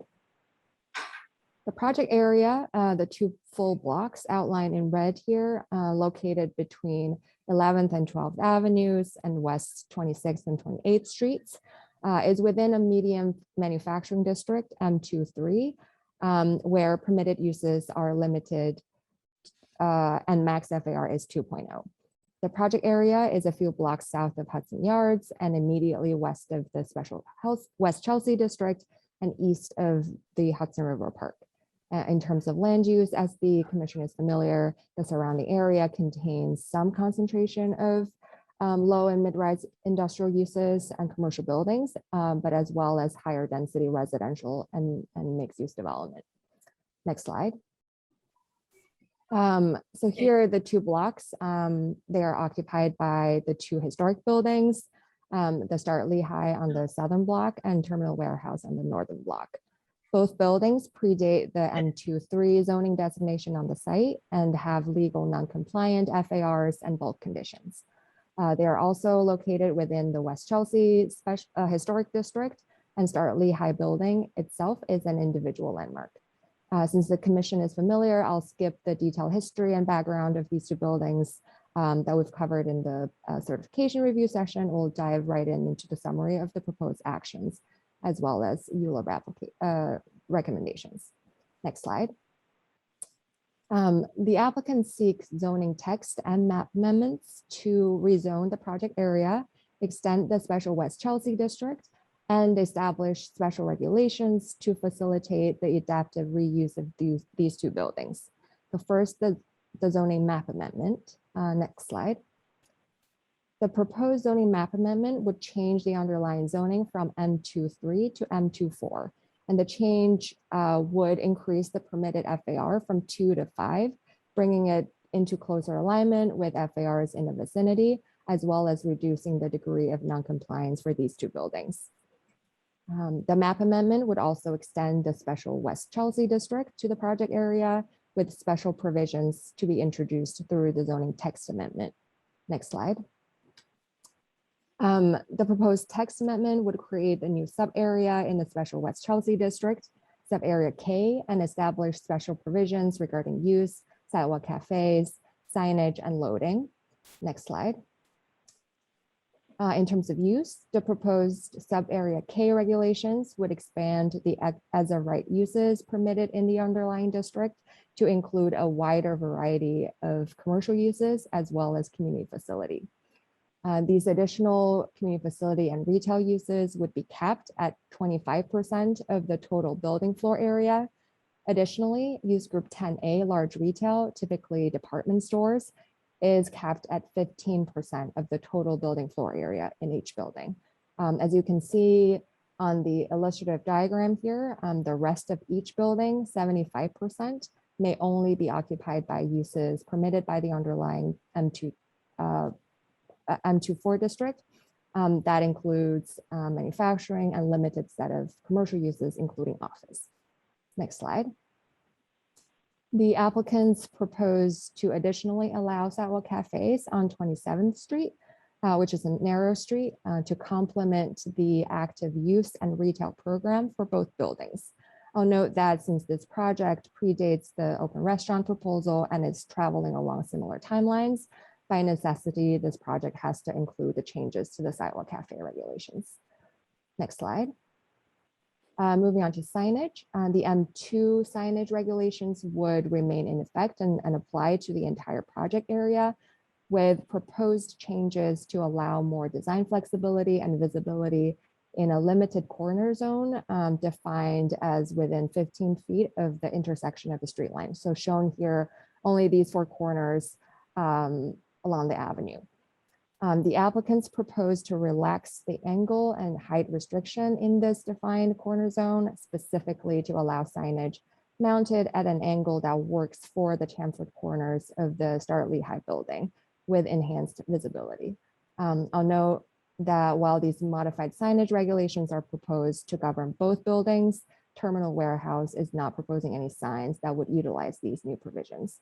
And I'll just additionally mention that given that these 2 buildings are within historic district, all signage would remain subject to the approval of the LPC. Next slide. Next slide. And loading, sorry. Lastly, under current zoning, new loading berth may be required when a use in a building is changed. The proposed text provides that no new loading would be required for any change of use. This is to recognize less loading instead of more loading is in fact needed for the evolved building program moving forward. Next slide.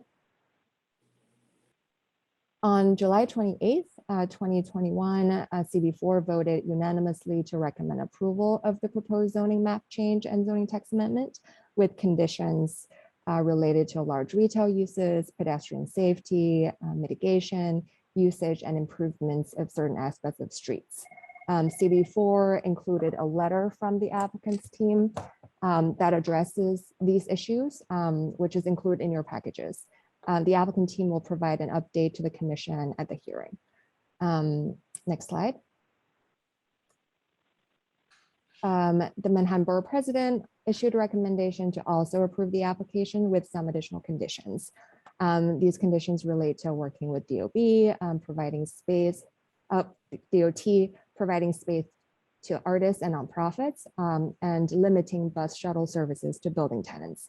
The applicant team will address these issues at the hearing. Next slide.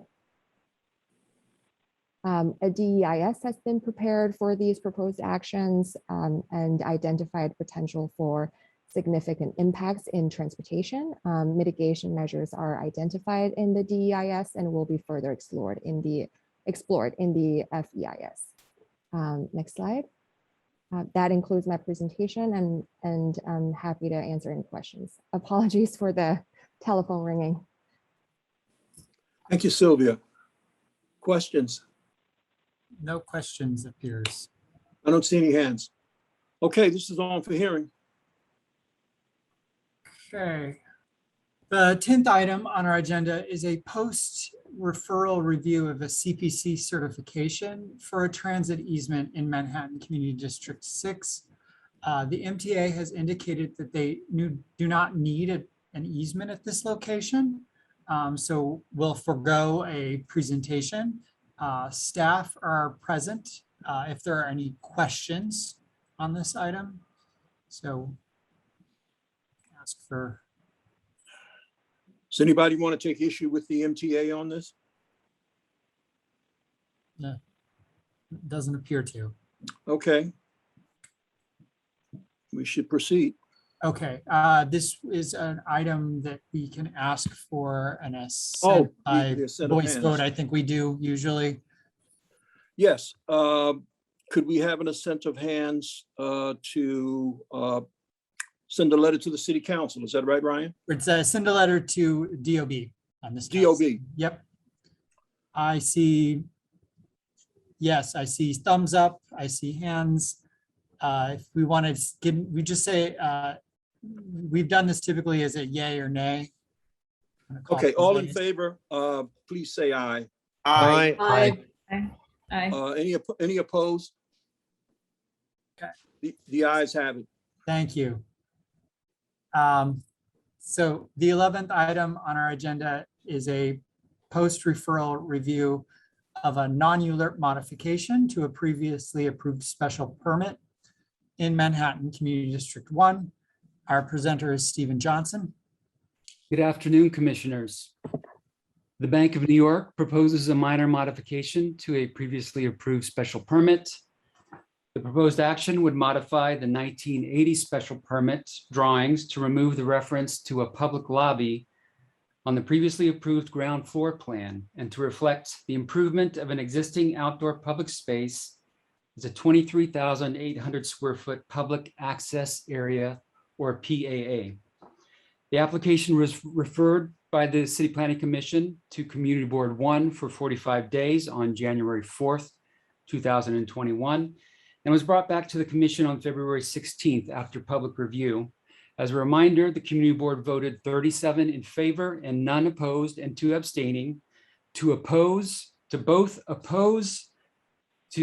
eliminate the public lobby reference on the ground floor drawing and to also approve the PAA with conditions. Over the spring, the applicant has been meeting and working with District Council 37, and they have made some design changes to the public access area. And I'll take you through a brief background presentation because it's been quite a while, and then show you the proposed design changes. Next slide, please. So the project area outlined in black includes the Bank of New York World Headquarters. It is mapped within a C64 zoning district within Community District 1. Battery Park City is to the west and Tribeca is to the northeast. Next slide, please. The project area is in the red dashed line, which has an area of approximately 103,000 square feet. The only other lot on the block is at 125 Barclay Street, which is lot 26. And it is an office building with the District Council 37 union offices. Next slide, please. Here is a site plan of the existing conditions. Through block driveway connects Murray and Barclay Street and also provides the building's loading docks and parking, provides access to the loading docks and parking areas. The DC 37 property holds a perpetual easement for vehicular and pedestrian access to their loading dock and building entrance on Murray Street. There is a large open space along the project area's northwest corner at Murray, Greenwich, and Barclay Streets. However, this open space is not required and is also not considered a privately owned public space. Next slide, please. In 1961, the project site was included in the now expired Washington Street urban renewal area. In 1980, the commission granted a special permit that facilitated the 240 Greenwich Street development. 40 years ago, it was anticipated that there would be a system of elevated pedestrian walkways connecting new office buildings. 240 Greenwich was thus required to have a public access area to those second floor connections via their lobby. In 1989, the second floor walkways and easements were eliminated from the urban renewal plan in order to focus on the street level and the conditions of the street and pedestrian improvements. However, there was no alterations to the ground floor plan, and thus the reference to a public lobby remained on the ground floor drawing. The ground floor lobby itself has never been officially designated as a POPS. Next slide, please. The Bank of New York building is 23 stories with entrances on 3 frontages on Greenwich, Barclay, and Murray Streets. There are retail establishments on the northeast corner of the ground floor. Next slide, please. Here we see the Barclay Street frontage. The building is set back from the zoning lot line on all 3 frontages. So the large planters shown here are within the zoning lot boundary, which makes for the sidewalks to seem very wide. Next slide, please. Here we see the Greenwich Street frontage and the main entrance of the bank headquarters. Next slide, please. These images are along the Murray Street frontage and sidewalk. Murray Street handles a large number of pedestrians walking to and fro Battery Park City in the financial district. We can also see on the lower left photo number 9, the driveway entrance to the bank and to the DC 37 loading docks. Next slide, please.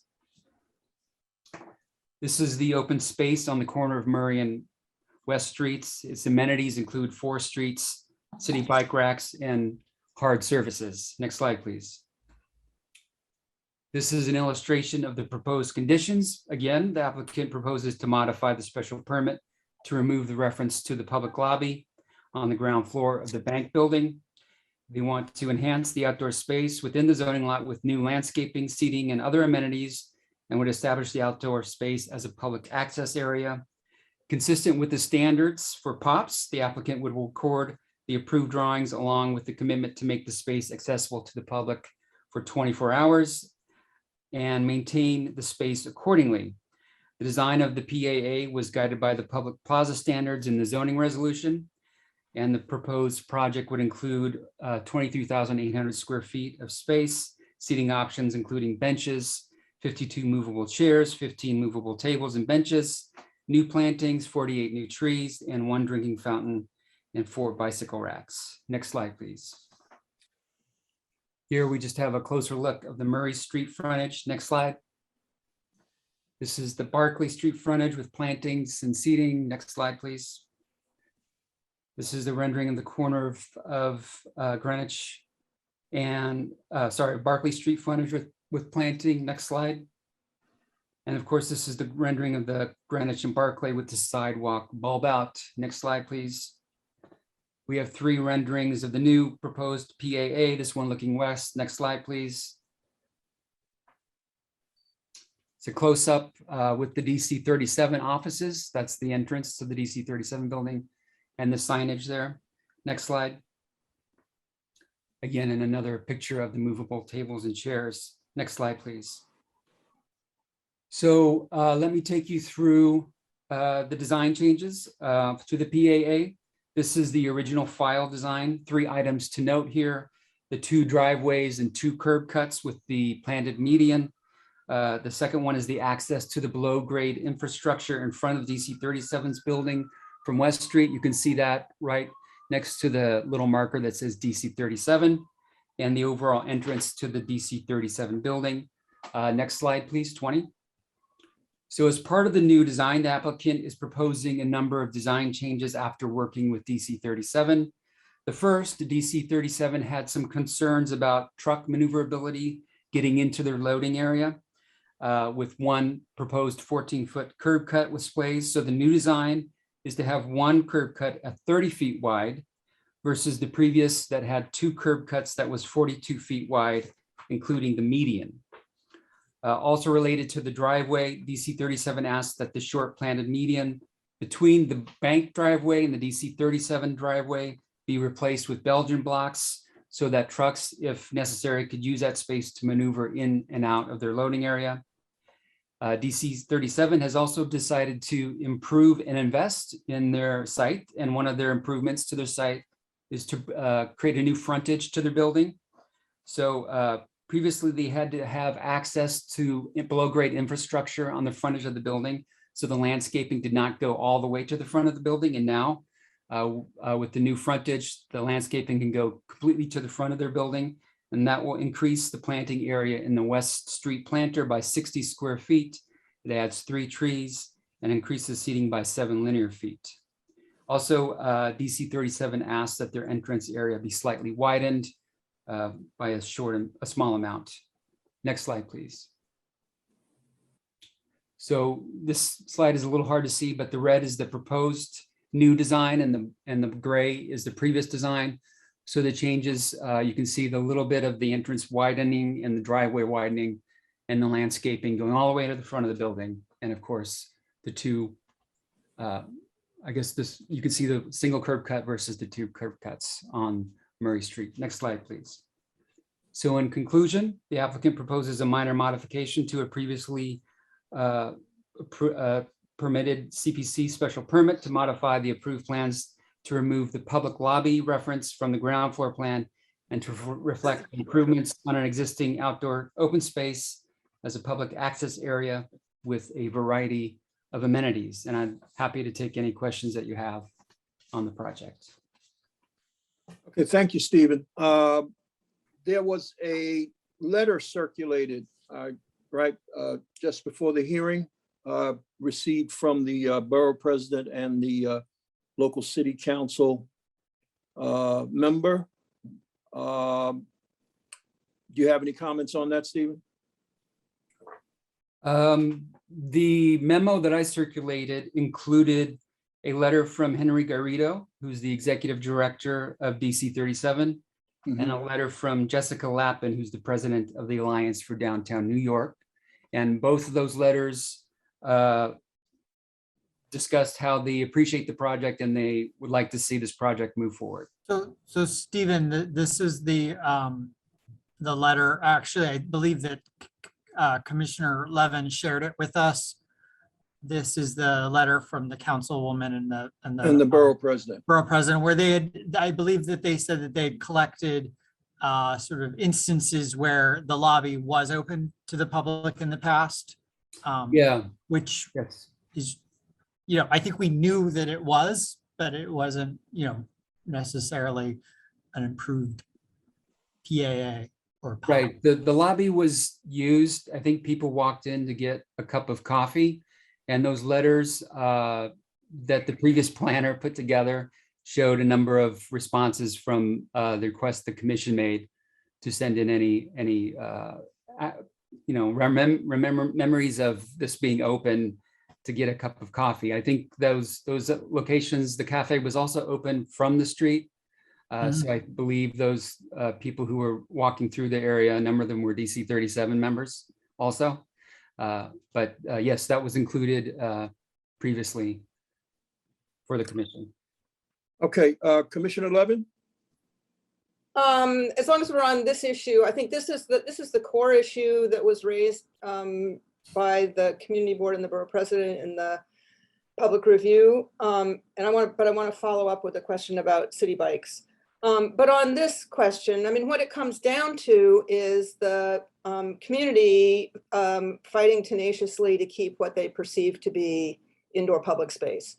This is a tough issue. No one wants to give up what is legitimately public space. And so I think at the previous review session, we invited more concrete evidence, if that was available, about the nature of the public use that may have been made of this lobby. And I don't think we learned anything further than the long ago anecdotal evidence, which shouldn't be discounted. Right. It's probably true. People went in and got a cup of coffee. Right. But having read all of those materials and all of the previous planning commission reports on this, I am persuaded that the legal status of this space tips in the favor of the applicant's view of it. Even the king of pops, Gerald Caden himself, in a 2000 profile of all the pops in the city, said about this one that the situation is unresolved and that future discussions between the city and the owner are anticipated. Well, that's an understatement, but here we are 21 years later, I think with a proposal that lays out a reasonable way for resolving this situation. I think it's clear that there's no legal obligation for the applicant to do anything with that lobby. There are no instructions about building it out. And I just don't know what utility that kind of public space would have. And to me, I think the external improvements that are being proposed in the public access area outside are a reasonable way to resolve this conundrum and get better public space for everybody. So I'm in favor of making the modification, to removing the reference to the public lobby. I'm satisfied that it's a leftover vestige and oversight from the past. But Well, I agree. It doesn't appear to be a good case for a public access requirement in the lobby now. And the applicant does have, I think, a substantially better and higher quality outdoor public space solution. Right. So I agree. I think this modification, cleans up the ambiguity around the past schemes. Yeah. Could I ask? So you had my additional concern was about the fate of the city bike stand. There's a fairly large city bike docking station in the PAA now. Has there been, and I think it's important that we make alternate plans for that docking station because it's a pretty heavily used one. Has there been any further discussion with the applicant or between the applicant and City Bikes to make that happen? I'd be reluctant to, I mean, I think we should use the leverage of this process to find a solution before we let it be ripped up. Yes, so the applicant has been in discussions with City Bikes and DOT, and they're eager to find a solution to the issue. The response from the city has been, once the project moves forward and the bikes parking is removed, then they'll try to find a new space for it. I think they have a lot of spaces that they already have been looking at, but they don't want to move forward yet until that these city bike racks are removed. And I would also note that as of now, I think there are 35 city bike stations in Lower Manhattan. The Downtown Alliance, I believe, did a count of those, and there's a new one on Church and Vesey. So the city's always looking to find new and improved areas to put in city bikes. So I think that's something that is a perennial issue. And I know the community board is very interested on where these locations are, and they're eager to find spaces too. So it's not something that city planning believes is going to just disappear to the wayside. It's something that we're looking for. Okay, well, Stephen, unfortunately, the way you led your answer, I'm feeling better by the time you got to the end of your answer. But the initial part of the answer is what you get when you're doing a big rezoning, and the EIS indicates that you need a fire station or a police station or something. And then the fire department's attitude is, well, we'll figure that out once we know the need is there. But of course, by then, the building is built and there's no room for a fire station. I hope it's not that kind of a situation here. I truly hope what you said at the end is the correct situation, which is there are places where we're not going to have this neighborhood underbiked. That is correct. It's not going to have fewer bike stations. It's only getting more bike stations. There can't be a city bike station in place of the amenities that are being put into the PAA. I think that's the issue. So no, I get that. We just need to know that there's still going to be adequate bike service, city bike service in the area. Yes. Thank you. Okay, Commissioner Burney. Oh, thank you. I just wanted to second Commissioner Levin's view about this public space. And I thought, when it first came before us, I thought, oh, here we go again, privatizing another public open space. I went over there to take a look at it myself, and I'm afraid this is a case where the horse long ago left the barn. It is really not a de facto public space in any normal sense of the word at this point. They've installed turnstiles, which I'm sure are never going to come out, and I think it's probably, regrettably, a done deal from that sense. But the good news is we do seem to be getting a pretty decent outdoor open space, which looks well designed and well put together. The only thing I object to there, as I typically do, are just the number of bollards, which I think it's, again, totally over bollarded, and this sort of paranoia about truck bombing that's a legacy of decades ago. But that seems to be an immovable object at this point. But I share Commissioner Levin's point about the public space. I just wanted to add to her comment. In reference to the bollard issue, this is something that continually comes up in conversations internally at city planning, and I think here in the commission. So, I mean, this is something that I would expect might be worth reviewing in the future, how the security bollards are put in and the security team that looks at these and how that is moving forward. So the proverbial last word, is that the NYPD on that question? Tends to be.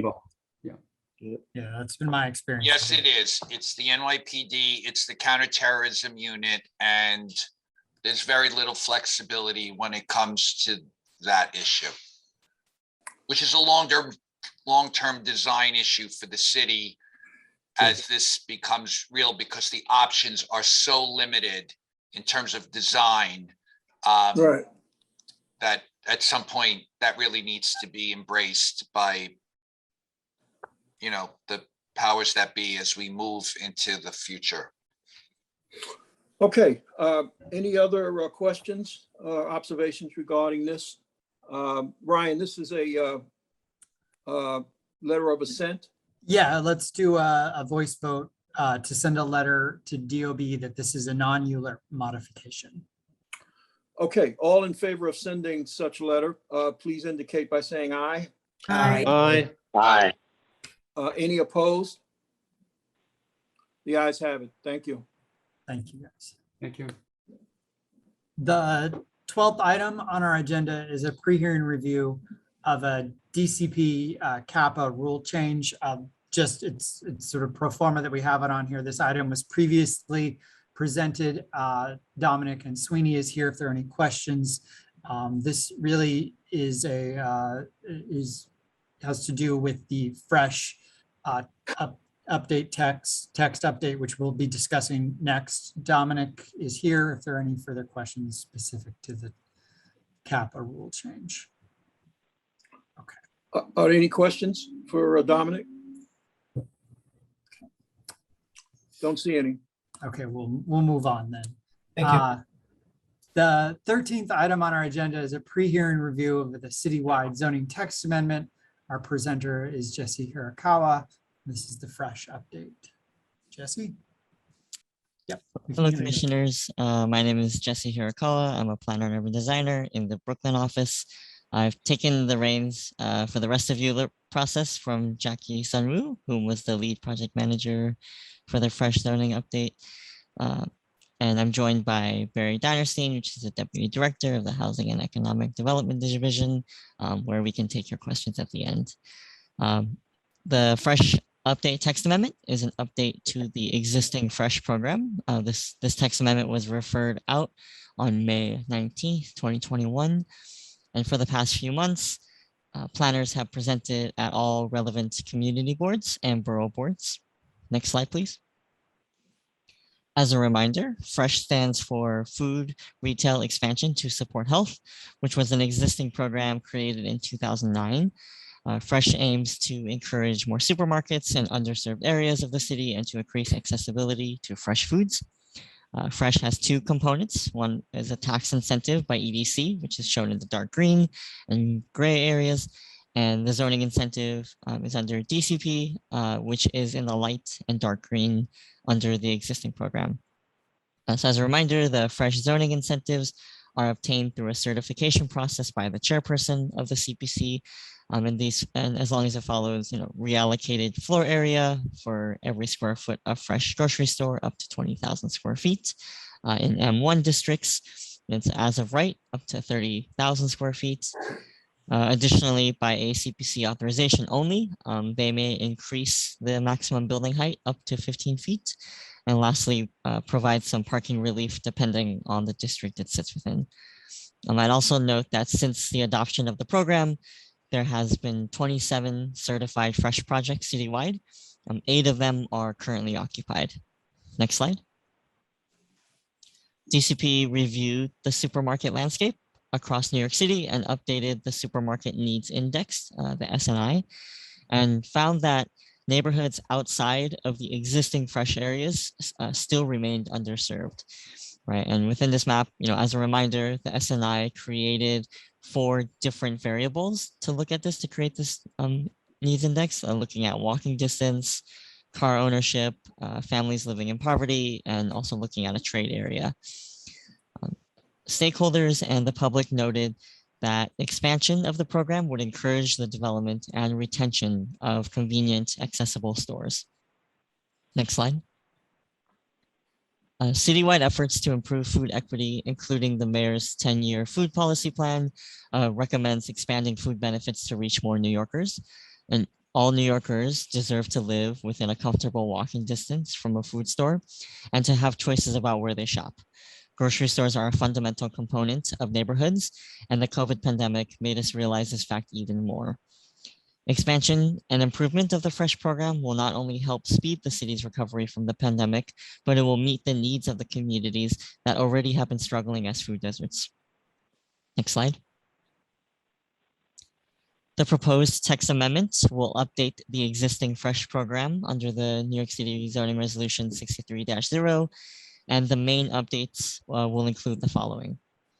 expansion of the fresh boundaries into additional neighborhoods of the city that illustrate a high supermarket needs index, which we'll look at later. Mechanisms to prevent concentration of fresh supermarkets. I'll note that out of the 27 that were certified, a majority of them were concentrated in the Bedford-Stuyvesant neighborhood of Brooklyn. The community board has voiced their concerns over the past few years about this. DCP has also had concerns about because fresh stores could potentially run existing supermarkets out of business and incentivize buildings that are bigger than the underlying zoning permits. So capping reallocated residential floor area within a half-mile distance of each other to be 40,000 square feet. Additionally, the modification to glazing requirements, requirement for conversions, and also modifications to the parking in lower density R districts. Lastly, we did some clarifications in the zoning text as well. Next slide. Expansion of the Fresh program based on the updated supermarket needs index analysis and land use policy goals. The expansion of the Fresh program consists of areas within additional 11 community boards in the Bronx, Brooklyn, Queens, and Staten Island, which you can see in the hatched green areas. Next slide. The text amendment was referred out to the affected 30 community boards back in May, and since then we have received recommendations from 19 of them. 14 approved, 3 approved with conditions, and 2 disapproved. 1 borough board, which was Manhattan, voted to approve with conditions. 3 borough presidents submitted recommendations. Manhattan approved with conditions. Queens and Staten Island approved without conditions. Next slide. Even though not many of the community boards submitted specific recommendations, I'm going to summarize a few of them that came from recommendation letters and hearings. The first one asks that the program guarantee affordability and quality of produce by limiting the type of approved fresh supermarkets. And second, the Manhattan Borough Board and Borough President specifically asked that DCP strategically select the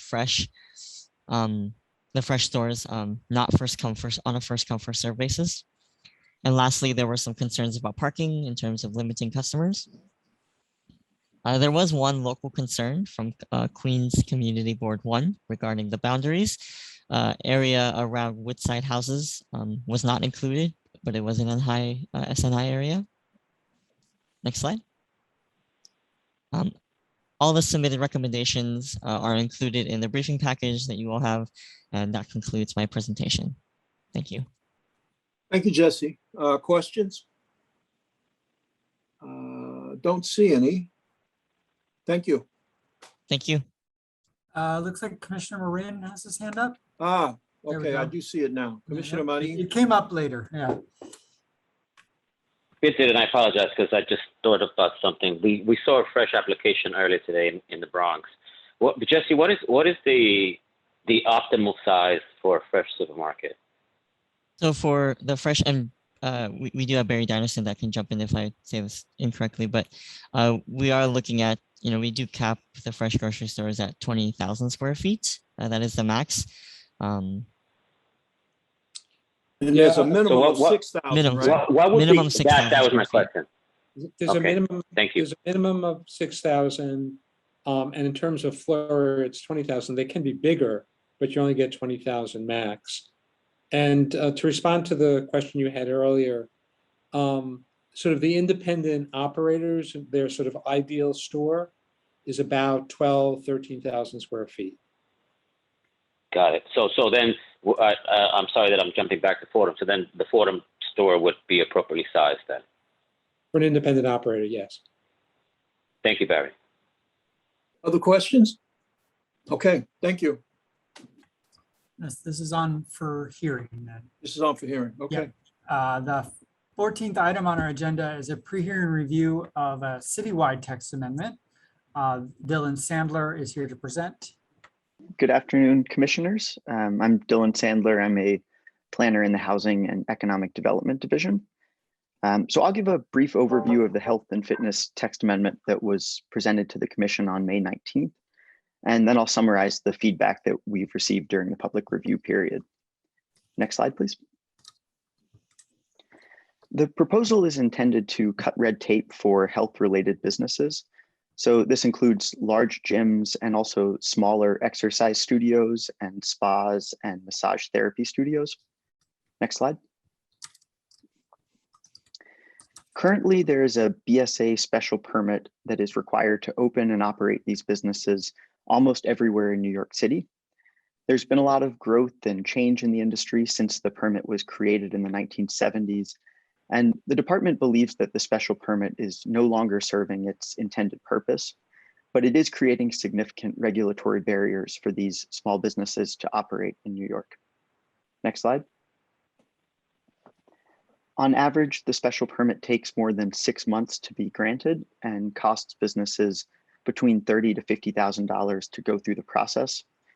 In addition, it's not applicable in most C1 districts, so that gyms, spas, and massage therapy are not allowed in many locations where we allow other retail and commercial uses. And finally, at a time when vacancy rates are quite high in some retail areas, we want to ensure that our zoning is sufficiently flexible so that businesses can occupy this space. Next slide. The Department of City Planning is proposing to remove the BSA special permit for all gyms, spas, and massage therapy. These are referred to in the zoning resolution as physical, culture, or health establishments. And in its place, gyms and spas would be considered commercial uses that would be allowed as of right. Smaller gyms and spas, those that are smaller than 10,000 square feet in floor area, would be allowed in all commercial and manufacturing districts, including those C1 districts where gyms currently are not allowed. And then gyms and spas that are unlimited in size would be slightly more limited in geography. So these would be allowed in the highest density C1 districts, primarily in Manhattan, as well as in C2 districts and higher commercial districts and manufacturing districts. Next slide. Licensed massage therapy would be treated in the same way as other outpatient medical uses in zoning. So this would be categorized as either ambulatory healthcare or healthcare offices. And so these would be allowed as community facilities in residential districts other than R1 and R2 districts, as well as in commercial and manufacturing districts. And it's important to note that massage is illegal to practice without a license in New York State. And the proposal will maintain the existing elements of zoning that prohibit unlicensed massage being practiced anywhere in New York City. Next slide. Finally, the proposal also includes additional performance standards for noise and vibration that can occur in gyms. A subset of high-intensity gyms would need to have an acoustical engineer certify with the Department of Buildings that the facility is designed to meet these performance standards before they can receive a certificate of occupancy. These provisions would apply in mixed-use buildings in commercial and MX districts. Lower intensity facilities such as yoga, youth martial arts, and spas would not need to demonstrate compliance with these additional noise and performance standards, but would still be subject to the New York City Noise Code. Next slide. This is a citywide text amendment, so it is non-ULURP. It was referred out by the Commission on May 19th for 60 days to all community boards, borough presidents, and borough boards. Next slide. 28 boards voted to approve or approve with conditions. 12 boards voted to disapprove or disapprove with conditions. This slide is actually incorrect. It's 19 boards voted to not object or waived their vote or did not take a vote. The Manhattan Borough Board and Borough President voted to approve the proposal with conditions, and the Queens Borough Board and Borough President voted to approve the proposal. Next slide. We heard from many community boards that they supported the goals of the text amendment and were excited to see this advancing. The concerns and recommendations that we received generally fell into 3 categories. The first relates to a desire to maintain community board oversight of businesses. A few boards were concerned about the fact that these businesses would not be vetted by the community and that there wouldn't be an opportunity to review noise attenuation or other elements of the business. The main concern that we heard was about commercial sex. Several boards thought it was not appropriate to allow licensed massage as an ambulatory healthcare facility, which are permitted in residential districts, given the possibility of illicit activity occurring in these businesses. And even though the proposal maintains the prohibition on unlicensed massage, a few community boards felt that removing the special permit may make it more difficult for the city to enforce against commercial sex occurring within these businesses. We also heard some questions and concerns related to noise and vibration from gyms. A few community boards requested that the proposal provide more clarity between high intensity and low intensity uses. There were also concerns about whether it's appropriate to allow gyms in mixed use buildings, or whether all gyms, even those low intensity facilities like yoga, should be required to have an acoustical engineer demonstrate compliance with the noise performance standards. We heard from a few community boards that the zoning should limit hours of operation of businesses or maintain a way for community boards to limit hours of operation. And there were comments that we should be less permissive with unenclosed uses or rooftop uses for health and fitness facilities.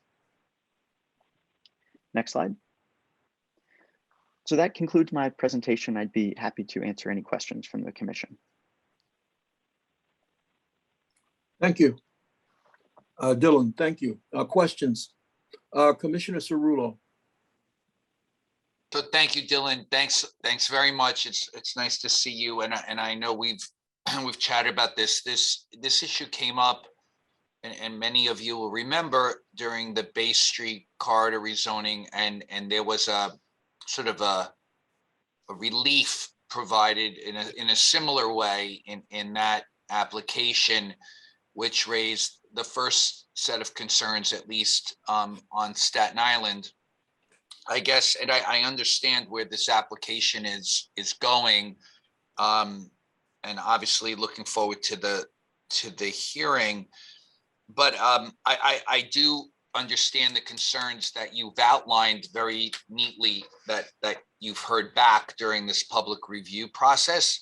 So, but I have a couple of questions. So, understanding, and I understand this very well, the idea that, you know, different types of businesses can be used in what is now currently, you know, vacant retail space. And I certainly am an advocate for streamlining a business's opportunity to get up and running. But the idea that this extends into residential communities and I don't know how that ties into the goals, or at least some of the goals that have been outlined. It's a completely different situation that establishes, if there is a customer base, obviously different interaction with a residential community that commercial districts are obviously built to embrace. So I'm a little concerned about that. I certainly understand the community board's sense that by removing the special permit, the ability to regulate is more limited. And I certainly understand that there's nothing in this application that is attempting to legalize what is otherwise illegal activity. That for me goes without saying. But there is something to be said about enforcement and how this all is enforced. And so I know there's, for me, continued concern about that, especially when we will be permitting this is not just easing, but we will be permitting this use in residential communities on top of the lifting of, let's say, the zoning restrictions or the special permit for BSA in commercial ones where it otherwise would have been required. So all that said, just because I had to be reminded of this issue and listening to your presentation, I'm reminding myself of what the issues were when this was first referred out. But if at this moment, under this proposal, and I know that you need to be a license, you need a license to do legal massage therapy. What is it that links the licensed therapist to the location?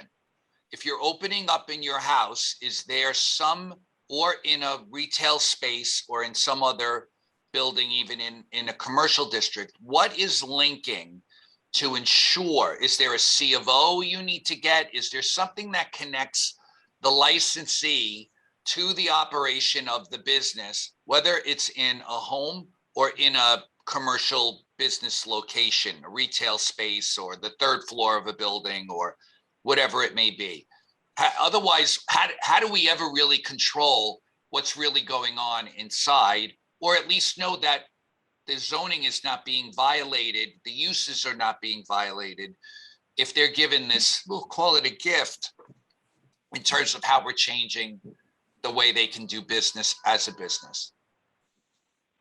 Yeah, so specifically to your question, the license is connected with the individual practitioner. I know, yes, that I know that, yeah. Right. So the under zoning, a business that is a massage therapy studio would be allowed to offer massage by a licensed massage therapist, but there's nothing in the zoning that would require somebody to proactively demonstrate that the people working there are licensed massage therapists. But the enforcement capability that the city has to inspect and shut down a business that is engaging in illicit activity, that is engaging in commercial sex, that would be tied to the absence of a license. So if there is a concern about a business operating in a neighborhood that may be offering commercial sex, the city could go in and basically ask to see licenses of the people offering massage therapy. And if they don't have a license from New York State, from the Department of Education, they would be in violation of zoning. And so that's the connection. But there isn't another connection that ties the licensed massage therapist to a specific location. Right, and I would just, correct me if I'm wrong, Dylan, but that situation exists, whether there's more legitimate massage even from an unlicensed therapist, never mind the commercial sex opportunity. You could have a completely, that may not be a part of the experience at all, but it may still be illegal because the person performing the massage is not a licensed therapist, even if it's the most, not going down the road of anything else, right? I mean, so that's the case. I guess it's just that, I mean, that's problematic to me, that there isn't a linkage between the licensee and the location. That certainly is not unheard of. As a former consumer affairs commissioner, there are many business activities where the licensee, the business activity is linked to a licensee. And so there's really a better enforcement than having to go to the police to deal with potential issues. And the other thing, which I've just asked for your take on it, is that the activity in a residential area, forget about illegal, illicit activity, just additional commercial activity in what is historically a residential community and a residentially zoned area. And what is the thought process of the department on what impacts that may have on our residential neighborhoods? Yeah, I think that the main thought process is just that in removing the special permit, we were trying to treat these uses that were formerly physical culture establishments as consistently as we could with other uses in the city. And so we saw licensed massage therapy as most consistent with things like physical therapy and dentist's office and doctor's offices. And those are ambulatory healthcare uses that can and do locate in residential areas and sort of serve needs in residential areas. So that was really the main thinking, not that we're concerned about vacancy in, in residential buildings and in residential districts, but that we thought that it seemed appropriate to legitimize this professional industry where people are highly trained and certified and licensed by the state, and treat them the same as other healthcare providers in zoning. And so that was really the thinking behind that. I understand. Thank you very much, Dylan. Thank you. Thank you. Thank you, Vice Chair. Thank you. Commissioner. Can I just jump in? I want to note that the current regulatory regime doesn't tie massage licenses to locations. There's a special permit at the BSA for an establishment, which is a spa, but the licenses for the people practicing massage there are not tied to the location in the way that you're describing, Commissioner, which I understand that Consumer Affairs does do that. Yeah.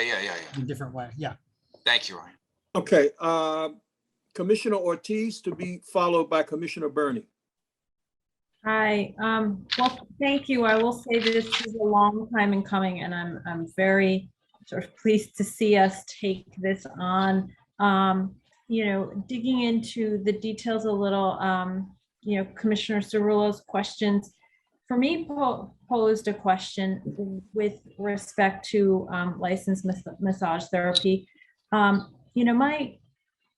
When you look at, are we saying that someone could open up a licensed massage therapy practice within their apartment? Or are we simply saying that, much like in many residential communities, I know in my community in Jackson Heights, many of the buildings in residential areas have ground floor doctor's offices or dentist offices. Is that more what we're talking about? Could you clarify that distinction for me, and what would be allowed in an apartment versus with the assumption that this is in an actual commercial space that's accessible from the street?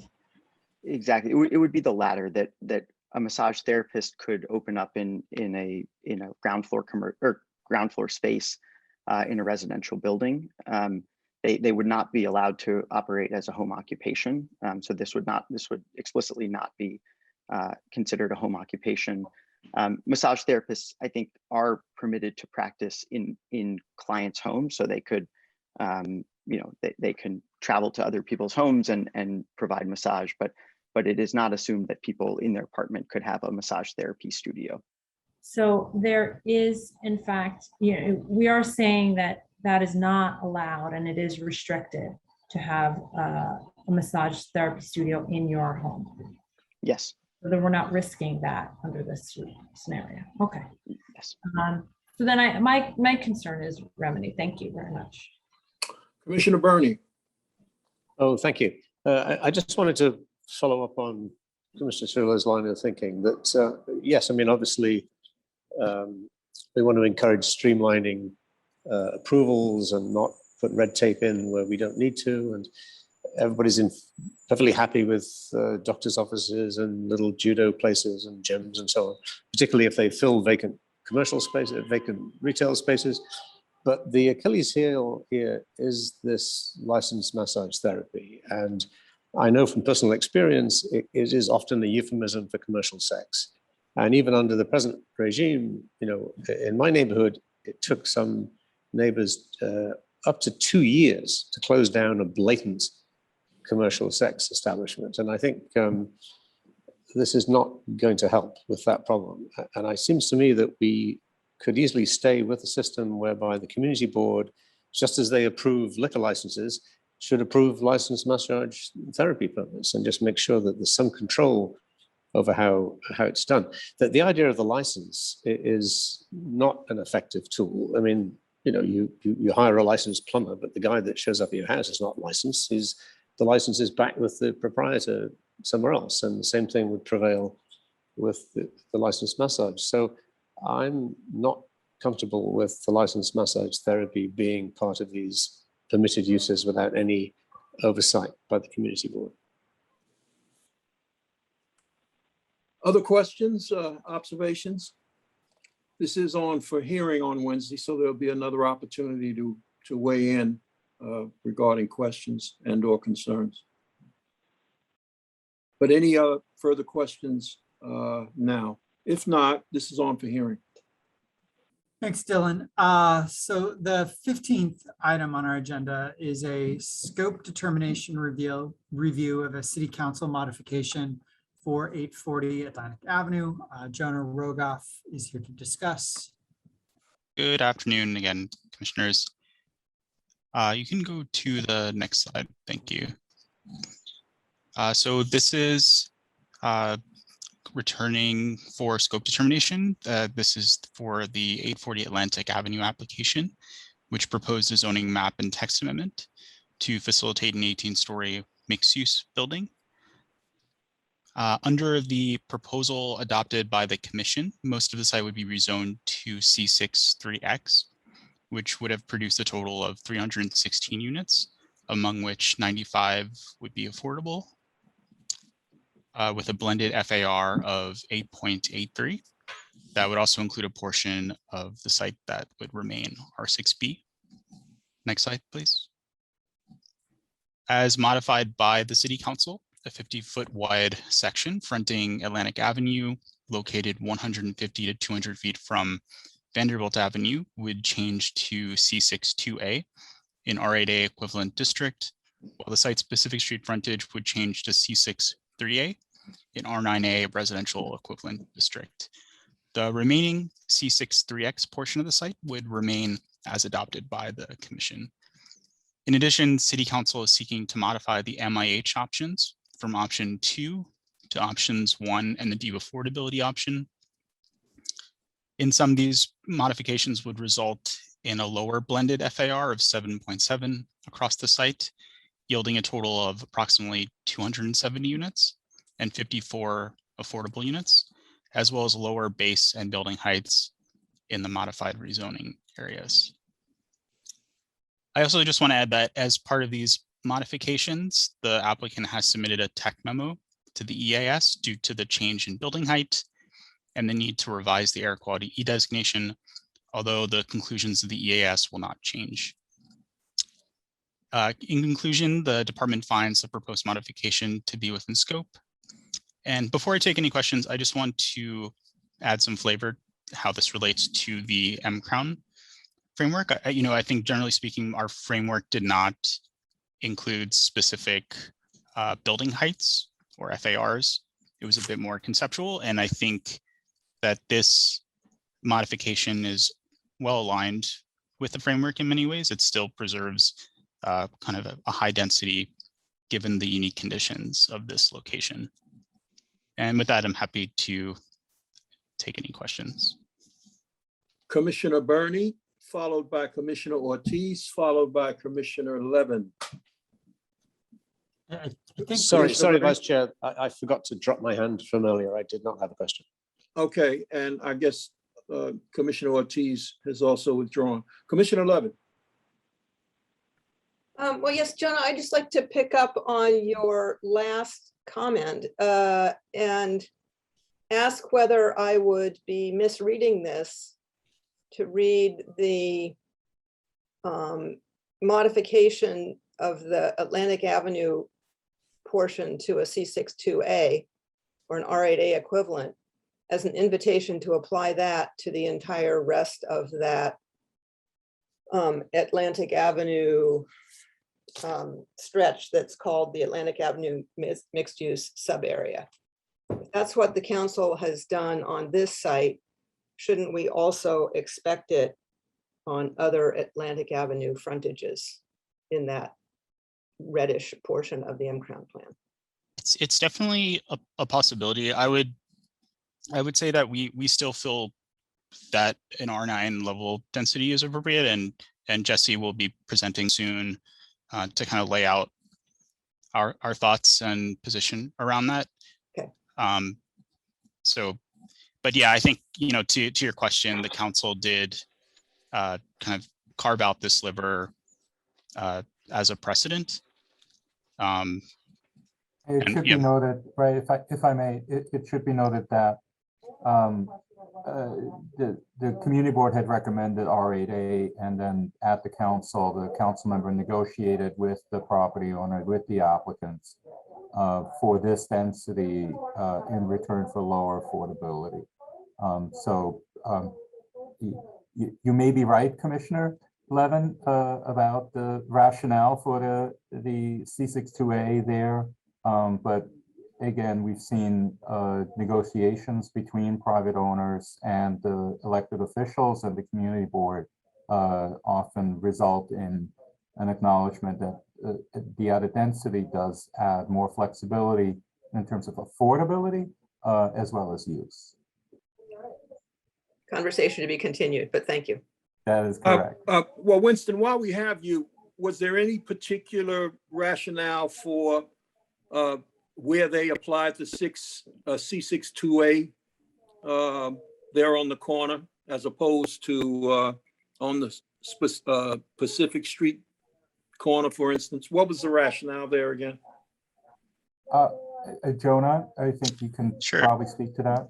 Yeah, I don't think it was a specific rationale as far as aligning with the street. I think City Council wanted to ensure there was enough of a district to be a clean boundary, if you will. But in generally speaking, I think there's a street directly to north. So the conversations were primarily about, how to keep a boundary that's, sort of like a 200 to 150 foot frontage, if that makes sense. Okay. Any other questions on this modification? Commissioner Echols, is it okay if I address something that Commissioner Levin had mentioned earlier? Please, yes. Commissioner Levin, you had mentioned that, the C62A on the edge and the concern about City Council doing that for the rest of the projects, but I know if you're referring that I'm going to speak a little bit to 1045 at a next presentation in a bit, but it is a different council member on that one, and Councilmember Cornegie had, I think, testified at the public hearing earlier about this project, right, supporting the R9A density along Atlantic Avenue in his district. So just wanted to remind you of that. No, I'm fully aware of that. It's just another wrinkle. Just when you think have everything all figured out, you get some other curveball thrown at you. But I would say that the pedestrian folks going up and down Atlantic Avenue aren't going to know who the council member is. And our responsibility is make sure there's good plan on both sides of the street. And I think we have a presentation coming up that discusses how the pedestrian experience is that. And I also just want to highlight that the difference is 3 stories. So any indication that we're like far apart on these things, we're actually very, very close together with the community board and the applicants. So we'll get there. The excitement builds for Jesse's future presentation. Yes. Yeah. Thank you. All right. Okay.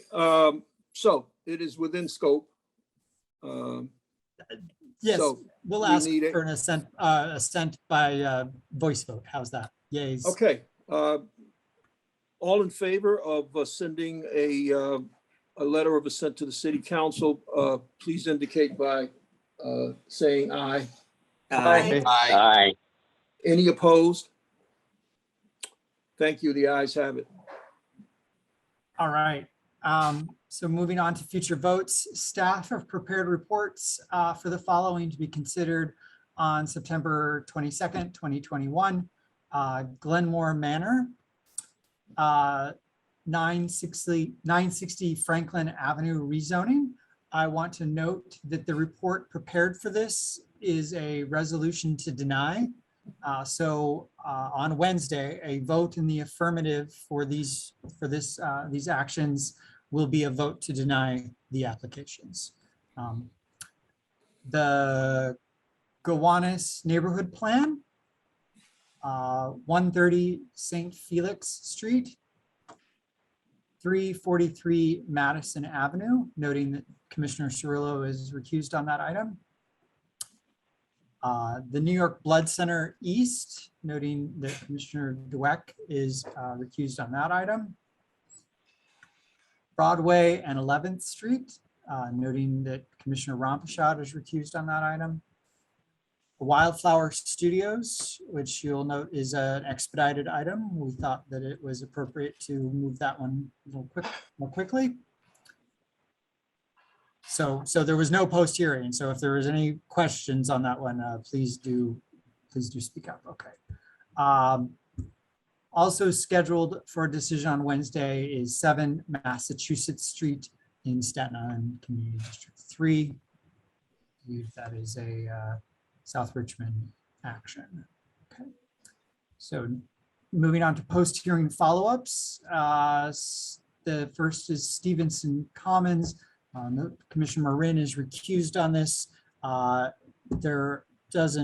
There was nothing specific that the department really wanted to address on this unless there are further questions.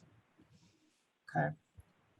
624 Morris Avenue, similar story. We didn't have anything that we wanted to address unless there are further questions. 185-17 Hillside Avenue.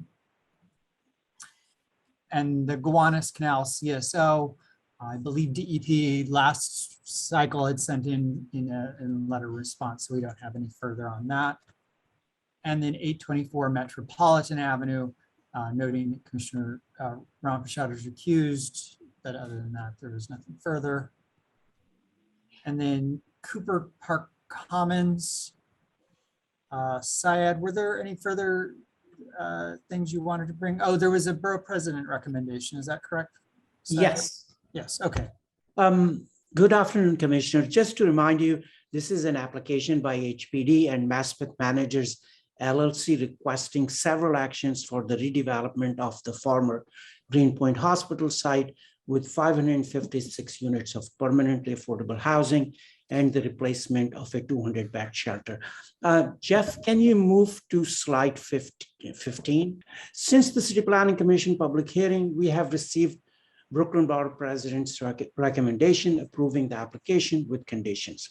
Conditions primarily relate to the size of the units and associated AMIs in the proposed development. In addition, Borough President's request that resiliency measures such as green roofs, solar panels, wind turbines, and DEP rain gardens be incorporated in the development plan. Borough President's recommendations is in your briefing package, and if you have any questions, I will take them. Questions? Commissioner Burney. Oh, yeah, thank you, Syed. I think you mentioned at the last time we reviewed this that the Brooklyn office was working with the applicant on the design of some of the buildings, particularly the one, I think, building 2 on the corner there. Has anything come of that yet?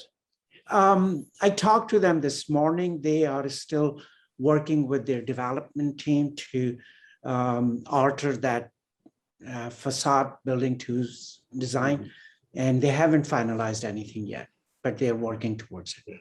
Okay, thank you. Other questions? I think you're free to go, Syed. Thank you. Thanks, Syed. Moving on to 1045 Atlantic Avenue, the much hyped presentation by Jesse Hirakawa. Thank you. Thank you, Ryan. Much hyped. So this is a post-hearing follow-up for the 1045 Atlantic Avenue application, which is seeking a, just remind you all, this is seeking a zoning map amendment to C63A or an R9A equivalent, a residential equivalent along Atlantic Avenue. And as a follow-up to the public hearing, the Brooklyn office wanted to provide additional context and information regarding our rationale for the proposed density and heights. Next slide. We are located in, just to remind you all, we're located in Brooklyn, CD3 along Atlantic Avenue, reminding everyone that's next to the AC line. The project area has close access to downtown Brooklyn and the lower Manhattan Central Business Districts, and it's near a transit hub like Atlantic Terminal. Next slide. And, stepping back a little bit, we also want to realize that Atlantic Avenue is a major east and west thoroughfare and a truck route with multiple north-south neighborhood connectors. And we believe that outside of downtown Brooklyn and major corridors such as Atlantic Avenue and 4th Avenue, there are limited opportunities that can really handle the higher densities, particularly as the borough experiences greater pressure to address the housing needs. Next slide. And knowing that this project sits within the M Crown study area, which is coterminous to the existing M district between Bedford-Stuyvesant and Crown Heights, we just want to remind the commission that this zoning has remained unchanged since 1961, resulting in minimal development with many lots that are vacant and or used for parking or warehouses. Also want to note that the surrounding areas are mostly built up and have been subject to contextual rezonings over the past few decades, with the primary goal of maintaining their existing character. Additionally, I want to call out the access to public transit, right? The AC line is running along Fulton there, and to the north, you can also see the Franklin Avenue S shuttle in the gray line running through M Crown as well. Next slide. Taking a quick look at the conditions of Atlantic Avenue, right? Addressing that it's a 120-foot wide street, one of the widest corridors in Brooklyn. Next slide. We see Atlantic Avenue as a corridor of opportunity in the study area for public realm enhancements to improve safety, strengthen streetscape experiences, and support neighborhood connections. You know, having active ground floor use requirements for Atlantic Avenue, supporting sidewalk widenings along Atlantic Avenue, while also within the study, you know, having minor bulk modifications to better accommodate uses and to enhance that Atlantic Avenue streetscape. And within the M Crown framework, the department highlights Atlantic Avenue as more of a transformation corridor that can really support a higher density due to its wide condition, access to transit and job hubs, and the borough-wide context. Lastly, most of the sites along Atlantic Avenue are long. And this one at 1045 is unique because it's adjacent to the S shuttle and, you know, kind of acting as a barrier for light and air along there. Next slide. And so zooming into kind of the pedestrian experience, from the pedestrian perspective, you know, we wanted to bring some, you know, urban design principles that we tend to think about when we're considering height and the datum for base heights. You know, what we perceive when walking along taller buildings, regardless of the height, is typically that first 40 to 50 feet. You know, and as some of you may already know, this is kind of what we refer to as a sidewalk room, right? And one of our main goals, you know, is to ensure a comfortable public realm within the sidewalk room, right? Which, especially along Atlantic Avenue, sidewalk windings can definitely help with that, right? So additionally, per the rendering on the right, the applicant is proposing a sidewalk winding here, as you all know. Next slide. And so kind of looking at a section cut of Atlantic Avenue within the C63A density has a maximum base height of 125 feet. And typically we look at the width of a street to be a kind of a 1-to-1 ratio with base heights, right, for the comfortability of density, right? In addition to a sidewalk winding, it'll bring Atlantic Avenue to approximately 123 feet, right, making more room for pedestrian circulation. And so, you know, together with the wide street of Atlantic Avenue, transit, you know, we do see this is one of the few areas within Brooklyn that can handle this type of density and opportunities for MIH. Next slide. So we'll briefly look through some perspectives that we worked on to give the commission a sense of how different the two densities were of R9A and R8A, especially from the pedestrian, you know, with that sidewalk room approach. We wanted to really show what that looks like. And so here we're looking at the proposed density of R9A, which under the applicant's proposal has 426 dwelling units with 126 affordable per MIH. And so next slide. First, you'll notice that the base height dropped 20 feet, right, from the previous slide, and the pedestrian experience along Atlantic Avenue, you know, relatively feels minimal between the R8A and R9A density. And this is looking west, right, west at the applicant site towards the shuttle. And there'll be approximately 76 less overall units and 20 less affordable units under the R8A density. Next slide. Going across the street, right, looking at the proposed site at the building a little bit more head on behind the shuttle, you'll notice that the 125 base height as it relates to Atlantic Avenue with the overall building height of 175. Next slide. And so if Jeff can kind of go back and forth so the commission can see, but you'll see that between the R8A and R9A, it does cut down the base height from 20 feet and the overall building height down 30 feet, 3 floors, as Ryan was mentioning earlier. And so despite having a significant loss in units, right, in our opinion, the human experience remains relatively unchanged. And that does conclude our presentation. Questions? Commissioner Levin. Well, not so much a question, but an observation. This is the most persuasive presentation of this subject that we've had as long as we've been talking about the M-Crown framework. I think it's really helpful to get away from the FAR charts and to think about what the differences are between these various categories.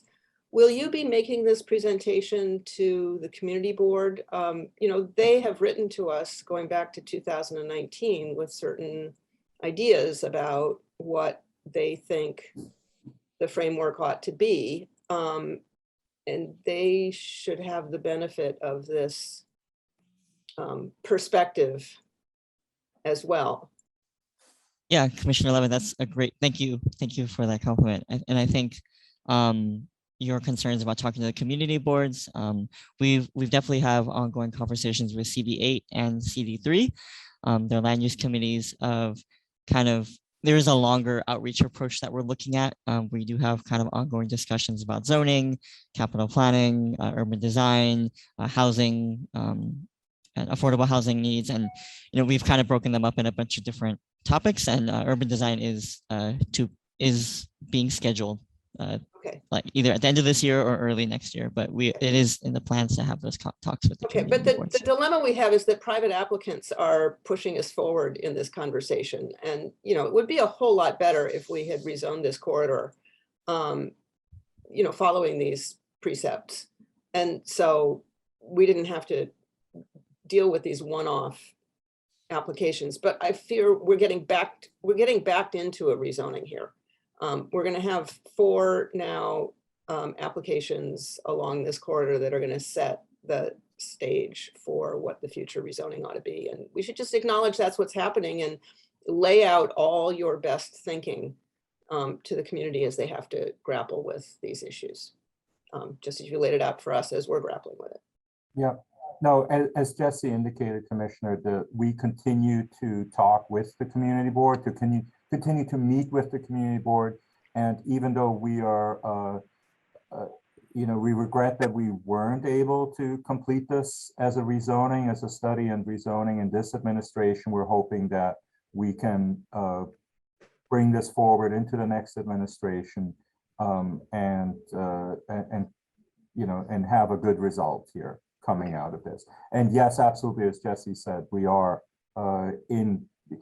we have regular meetings with Community Board 8 as well as Community Board 3, and we are in the planning stages of several presentations to them on zoning, on planning, and urban design. Okay, well, I just think that as CB3 is going to have to be grappling with our first 2 agenda items today, 1034 Atlantic Avenue and 87888. CB8. Yep.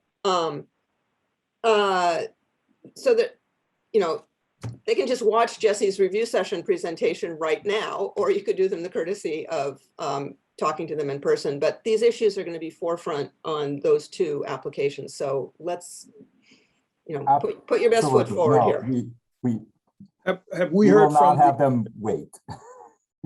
Yes, thank you. Have we heard from the borough president on 1045 as of yet? I checked this morning. We have not. Okay. Any other questions? Apparently not. Thank you. Thank you. Thanks, Jesse. Moving on to the Brooklyn Navy Yard Master Plan. Connie is here with a post-hearing discussion. Good afternoon, commissioners. I will be addressing a comment that was made at the September 1st public hearing for the Brooklyn Navy Yard proposal for a zoning map amendment and a zoning text amendment. Specifically, I will respond to testimony stating that the open spaces accompanying new development should not have a planting requirement, and instead that these spaces should be activated through demonstrations and installations that illustrate the kinds of activities and technologies happening inside the buildings. Next slide. So just as a reminder, each of the 3 development parcels is shown here shaded in yellow, and each of them will have an open space requirement when the new buildings are constructed. 2 of the sites are inland, that's Navy Street and Flushing Avenue, and one of them, the Barge Basin site, is a waterfront site. And so the master plan buildings envisioned for these 3 sites are anticipated to accommodate significant growth in employment, supporting a broad range of uses. Next slide. So very quickly, I just wanted to show some photos of existing tenants at the Navy Yard that represent the broad range of uses that are envisioned to occupy the master plan buildings. Here are photos of industrial tenants. Next slide. Commercial tenants. Next slide. And community facility uses. In addition to serving the existing and future workforce at the Navy Yard, the open space is a critical amenity that will serve members of the broader public, especially residents in the surrounding neighborhoods. And the design requirements that are applicable to these areas are limited to what is most essential in ensuring successful open spaces. That's the total amount of open space required and minimum planting and seating requirements and signage. So this is a very simplified set of requirements that will allow for more design flexibility. And it also recognizes the important role that the Public Design Commission will play when these spaces are designed. Next slide. As an agency, we have decades of experience and research on what makes for successful and welcoming public spaces, and planting is one of those critical components. In addition to the aesthetic qualities that they provide, planted areas help to provide much needed shade and reduce glare, which is important for human comfort, especially during the summer months when open spaces are oftentimes most well used. In addition to ensuring that users can be comfortable, plantings help to support citywide goals with respect to sustainability and addressing health inequalities. Reducing paved areas helps to address the need for more permeability rather than hardscape to address stormwater management, which is particularly relevant in areas at risk of flooding, such as the Navy Yard.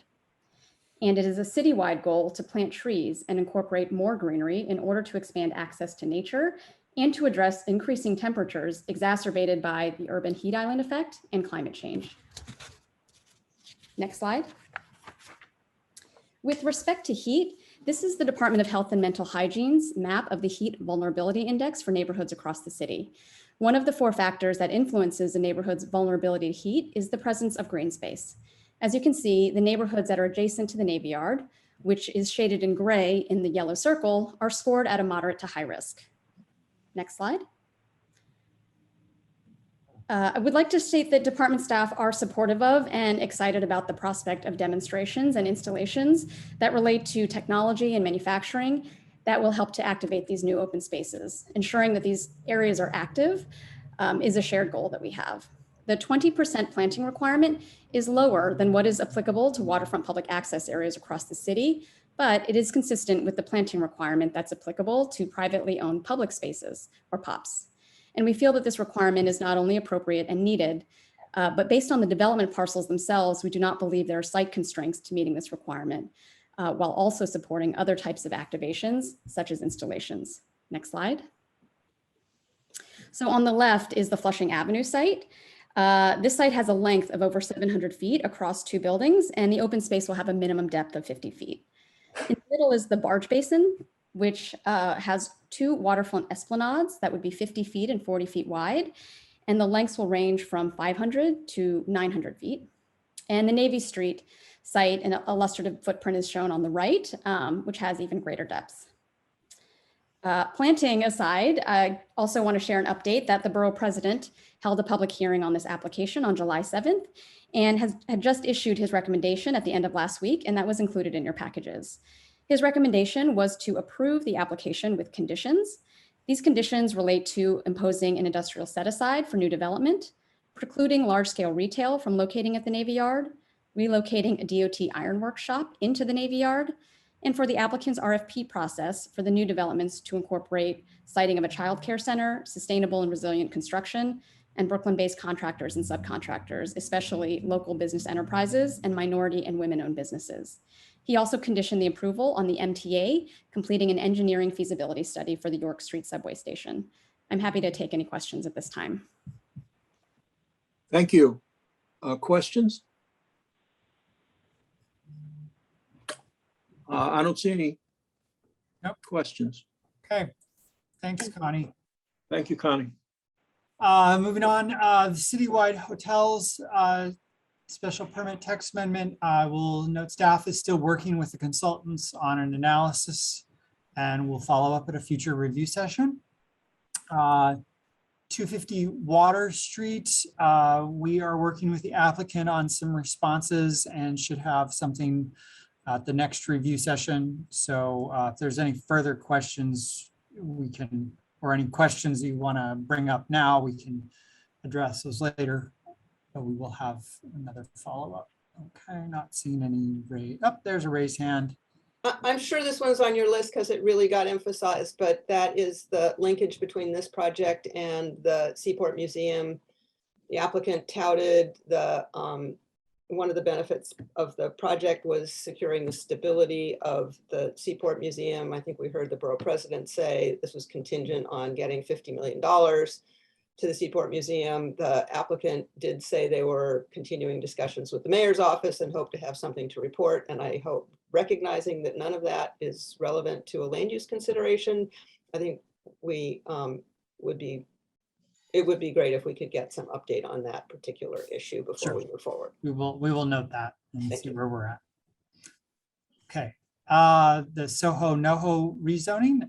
Sylvia is here to discuss, right? And did Edith? Was Edith going to do a presentation? I'm here. No, actually, Eric will do the short introduction today. Thank you. Okay. But Sylvia and I will see you all later in just a moment. Thanks. Thank you. Good afternoon, commissioners. We're very happy to be back to follow up with you after the public hearing for the Soho NoHo neighborhood plan that was held on September 2nd. There was a robust public discussion at the hearing, as well as a number of questions that we'd like to follow up with you on today. We provided a full overview of the neighborhood plan proposal before the public hearing, and today we're going to cover 4 topics with you. Next slide, please. Sorry. So we'll cover 4 topics today. Additional details on affordable housing, MIH, and tenant protection. More on the process for conversion of joint living work quarters for artists to regular residential use, including additional information on the methodology supporting the Arts Fund contribution. We'll also provide more information on the relationship between commercial and residential densities proposed in the plan. It's a subject that you heard about repeatedly at the hearing. And also included in that topic is a modification to commercial densities that we are asking you to consider. And finally, a discussion of our extensive and ongoing outreach and public engagement that began nearly 3 years ago. We'll be back again on October 4th to discuss other aspects of the proposal related to large retail establishments, some more on the Arts Fund process and mechanics, as well as any other follow-up issues that may arise. With that, I'll turn it over to Sylvia and Edith for a short presentation on today's 4 topics, and then we'll be happy to take your questions after. Thank you. Thanks, Eric. Good afternoon again, Commission. Next slide. So let's dive right in. First off, on housing and MIH. As the Commission is familiar, the proposal seeks to rezone Soho NoHo to allow residential use, map appropriate densities, and implement mandatory inclusionary housing, MIH, with targeted tweaks that we all discussed at pre-hearing. All of these components are intended to work in unison to bring mixed income and permanently affordable housing to Soho NoHo, where such housing does not exist today. At the public hearing, the Commission heard testimonies related to the MIH program, concerns for tenants in rent-regulated housing, and housing opportunities beyond privately owned sites. HPD Commissioner Louise Carroll addressed many, if not all, of these issues in her testimony. Here, I'll just highlight a few key points. Next slide. The Commission heard a lot of comments about whether or not the proposal will in fact bring affordable housing to the neighborhoods. As HPD noted, we believe that a strong market such as a Soho NoHo, when appropriate zoning is put in place, MIH is a very strong tool to deliver affordable homes on private sites. At the public hearing, many also raised that the federally owned parking garage on 2 Howard Street is where we should build affordable housing. We absolutely agree that 2 Howard Street presents an opportunity, but building affordable housing on a single site is not nearly enough. It should not be the housing strategy in Soho NoHo. As I mentioned at pre-hearing, 2 Howard Street is a site that the department has been exploring for many, many years, since long before the rezoning, and will certainly continue to work with our federal elected officials to advance those necessary conversations. Rezoning to allow housing and map the appropriate density is certainly an important first step, and that's what we're doing here. The commission also heard a lot of concerns, legitimate concerns about displacement of tenants in rent-regulated housing. We understand that, while rent-regulated housing is not income-restricted affordable housing per se, but they represent a very important resource for the community, and we understand that. And I just want to reiterate with what we've covered at pre-hearing and what HPD also addressed at the hearing, which is that the existing strengthened tenant protection will continue to govern rent-regulated housing in Soho NoHo, and that the city offers many resources for tenants. Next slide. The commission may recall this slide, which summarizes the strengthened rent laws as well as those resources. I'll just mention that on top of that, what we're doing that is responsive to many of the concerns we've heard during ULURP is targeted tenant outreach. I'm happy to report that HPD is already working with Tenant Support Unit, TSU, to plan for direct tenant engagement for buildings with rent-regulated units in the rezoning area, with special attention paid to buildings with higher concentration of those units, high numbers of HPD violations, as well as units with seniors. HPD and TSU will also partner on tenant outreach with local nonprofits like AFI, CAV, and Cooper Square Committee. A separate piece at play here is that, as the commission may be aware, HPD is working with City Council to extend the city's certificate of no harassment pilot program. So under that program, the community district, in this case CB2, with a city-sponsored rezoning, in this case Soho NoHo rezoning, will be subject to the program. We'll update the commission as the legislative process progresses on that front. Next slide. I'd like to respond again to the testimonies that the required 25 to 30% of affordable housing was not enough to justify the proposed rezoning. To that, I'd like to remind the commission, as some of you heard back in the MIH ZQA days, that the MIH requirement represents the highest affordable set aside in the country, and it is designed to create as much affordable housing as possible without disincentivizing residential development overall. As a transit-rich, centrally located area with zero income restricted affordable housing today and no such requirement, MIH, in our mind, will go a long way in securing homes for low and moderate income families who will hopefully become the future residents of Soho NoHo. Next slide. So now moving on to the joint living work quarters for artists conversion mechanism and the Arts Fund. So the commission heard numerous testimonies that didn't fully reflect what is being proposed here, and many raised questions about the conversion and the Arts Fund processes. Here, I'll walk through a few slides to provide some clarification and additional background on the mechanism, the process, contribution rate, as well as the vision for the Arts Fund. Next slide. So first on the mechanism, when and why is Arts Fund contribution required? So the requirement is only triggered when one voluntarily seeks to convert joint living work quarters artists to a use group 2 regular residential use. As some of the commissioners noted during the hearing, a conversion to residential use from JLWQA reflects this lifting of artist certification requirement, and the Arts Fund contribution sort of translates that loss into support for the arts. Some speakers at the public hearing might have understood it to be a blanket mandate to pay into a fund triggered automatically by the rezoning, affecting current occupants of JLWQAs. That is certainly not the case. The keyword here is voluntary transition. Next slide. The commission also heard concerns and questions about the conversion process itself. Many raised that it's not being clearly defined or it may be cumbersome. I'll note that the proposed zoning text outlines a coordinated interagency process involving DOB and the Department of Cultural Affairs. It would be facilitated by a CPC chairperson certification, as illustrated by this diagram. Again, the whole process is triggered by an owner voluntarily seeking to convert to residential use. Next slide. The commission also heard testimonies that raised questions about how the contribution rate is determined.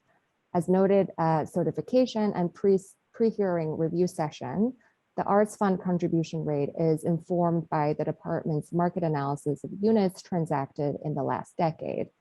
And the slide here lays out some additional details about the research the Manhattan office and our Housing and Economic Division collaborated on. Essentially, we used Department of Finance data in the last decade, looking at individual unit sales, using unit square footage information from Street Easy, removing incomplete records or units that are too small or too large to be comparable, and classified units using records from DOB and the Loft Board. Next slide. And we found, and this slide should be familiar to you as well, that the artist occupancy requirement, that units without the artist occupancy requirement, essentially non-JLWQAs, sell at a higher rate compared to JLWQAs on a per square foot basis, as shown here on the table and the box chart.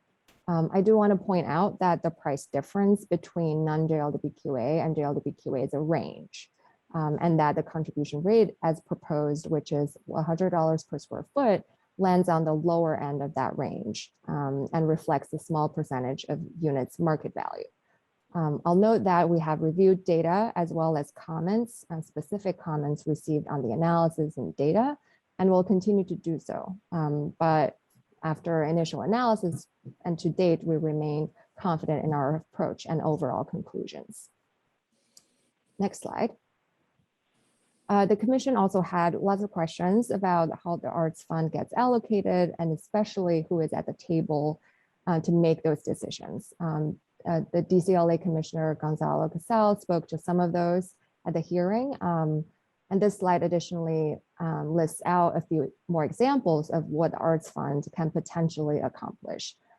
Please note that this is very much still an ongoing conversation, and we're targeting the second post-hearing follow-up to share more concrete proposals with the commission. And with that, I'd like to turn it over to Edith to cover the next topic. Production, you can turn to the next slide. Thank you, Sylvia, and thank you, Eric, and thank you. Good afternoon, commissioners. As you know, at the hearing, we heard a number of comments questioning the proposed commercial density allowances in our proposal. And as I had discussed at the CPC review session just prior to the public hearing, our proposal is carefully calibrated to support and enhance the mixed-use character of Soho NoHo, and strengthening what's dynamic and attractive of those neighborhoods, while always favoring residential use in the proposed districts. So just as a quick reminder before we go into more discussion, the existing FAR, of course, commercial 5, residential 0. What we proposed is in the historic core, no change to commercial, 5 FAR there, while raising residential to 6. In the historic corridor areas, we propose a slight adjustment of commercial to 5 and 6 and a boost of residential up to 9.7. And then in the 3 opportunity areas, so Hudson Square in the southwest corner, Canal Street area in the southeast corner, and the Bowery opportunity area in the northeast corner, we have proposed an increase of commercial FAR from 5 to 10, and then the residential all the way up to 12 FAR. Now, during the public review process, we heard why go to 10 FAR in the opportunity areas? That was a repeated question. So next slide, please. So we'd really like to take a moment today to emphasize that with any major planning initiative, we must and we do consider the citywide context as well. And certainly we looked at the big picture of what's going on in the city to inform our decisions for our housing proposal here. And of course, we do the same, and we did the same for commercial. Now, New York City has a great array of commercial centers and offers a wide variety of office spaces. There's office space that appeals to the startup, single-digit employee business, to big office buildings that appeal to major global corporations looking for world headquarters. There is really a great array of office product, and not just that, different commercial centers that can accommodate different needs, and it can also accommodate changing needs. The diversity of the commercial options in New York City is a great strength to the New York City economy. And it allows New York City to fare well in all sorts of economic climates, including weathering downturns. New York City does really relatively quite well, as you know, compared to other major US cities, because we have this diversity. So it is important as a matter of planning policy that we continue to support commercial and mixed use centers, and that we not diminish them or their contributions, which translate into jobs, taxes, and of course, to city services. So let's take a closer look at Soho NoHo in the context of the city and the region. Next slide, please. Oh, actually, no, I apologize. Could you stay on the previous slide? Thank you. From an economic development opportunity standpoint, Soho NoHo, with over 50,000 jobs, ranks behind only Midtown and Lower Manhattan. And in terms of consumer spending, retail sales, and retail jobs, Soho NoHo is also one of the nation's premier shopping districts. So Soho NoHo clearly has an important role in the economic picture of the city. And there are many considerations for business when it decides where to locate: cost, accessibility, size, character, and appeal, of course, to the workers. Like, does this office area appeal to workers? So in taking a closer look at Soho NoHo, and now please, next slide. Thank you. We see that Soho NoHo is a very desirable place to do business. Soho NoHo today are home to a diverse set of non-industrial sectors and a mix of uses. And our proposal really, again, is to strengthen the mixed use character, which makes these areas so special, dynamic, attractive, and resilient. And we believe appropriate FARs to reflect this reality of Soho NoHo and its role to the city is not just an important signal for businesses who may want to locate there, but to the many thousands of businesses that are already there, to acknowledge that they are there, their home is there, and that perhaps they may even grow. So again, as a matter of zoning policy, we do need appropriate FARs to reflect this reality of Soho NoHo and its role in the city. Next slide, please. Now, that all said, we heard loud and clear throughout the public review process that there is a strong desire to favor residential even more to ensure our housing goals are achieved. And we are sympathetic to those concerns as we view expanding housing opportunities in Soho NoHo absolutely to be mission critical. So we took another hard look at the proposed commercial densities, with particular attention to how proposed commercial densities relate to surrounding context. So of course, we can note higher commercial allowances in the Hudson Square area and in Lower Manhattan versus, for example, along the east side or the eastern portions of the rezoning area. We note that Bowery, while a very important wide street and a wide commercial corridor, it is also adjacent to the East Village, which is more residential in character. So while these three opportunity areas share similarities, they're also distinct. Next slide, please. So what we're doing today with you is we are recommending modification to adjust the commercial FARs in two of the opportunity areas to be more responsive to the context and to the stakeholder comments. I do want to stress and note here that we're not proposing a change to the commercial FAR in the commercial core, where we propose no change to the commercial allowance. And we're also not proposing a change to the commercial allowance in the historic corridor area, where we're just proposing a slight uptick. But what we are proposing are changes to 2 of the opportunity areas. Hudson Square in the southwest corner, again, is adjacent to a very lively, dynamic, and busy commercial center. Excuse me, the Hudson Square opportunity area. And we actually are proposing no change there. We propose to keep the proposed 10 FAR.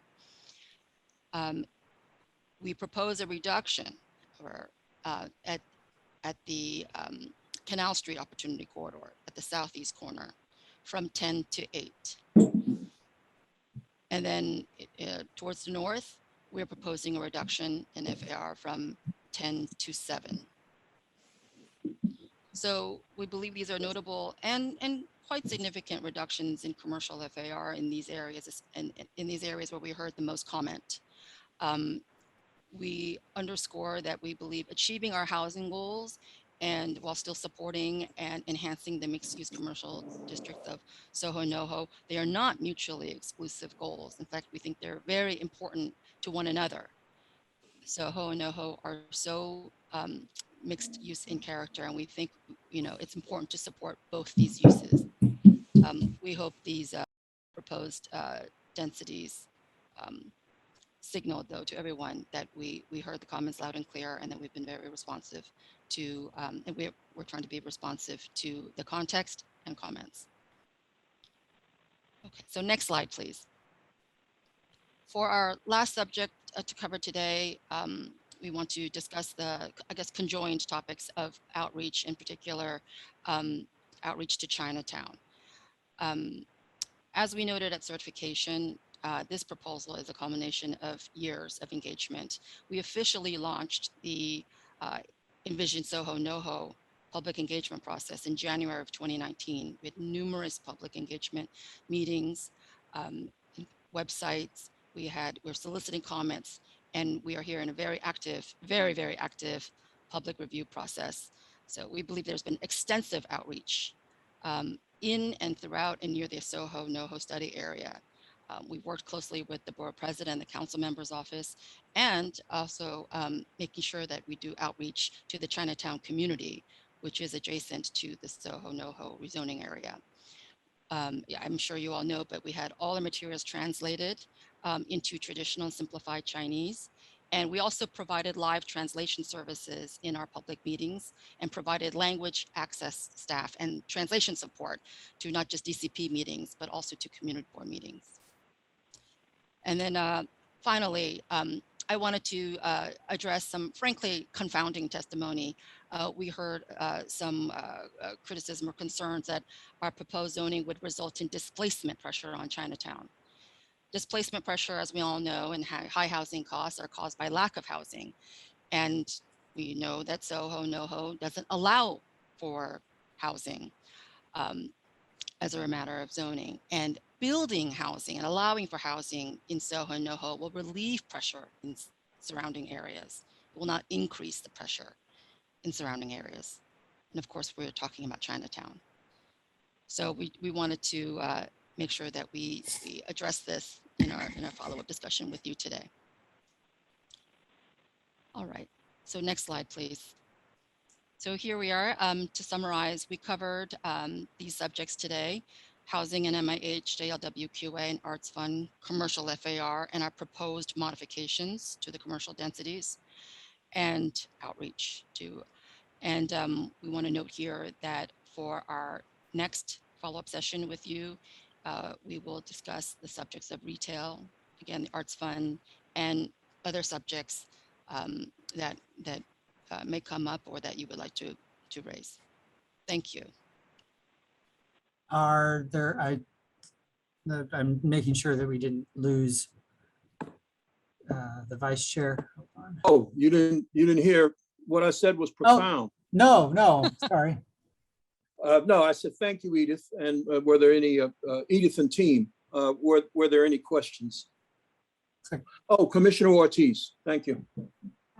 No questions. I just want to appreciate the response to, what I heard and what I also felt in terms of the commercial FAR and just the general agreement, that was one way to address the perceived imbalance that we might see in the desire to see residential over office. And I very much appreciate that we're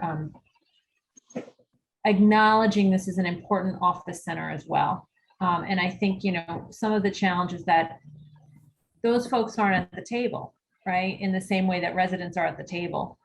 So I think we really do need to make sure that we maintain that and their voice in this discussion, which they actually don't have. So I appreciate that. Thank you, Commissioner Ortiz. Commissioner Levin.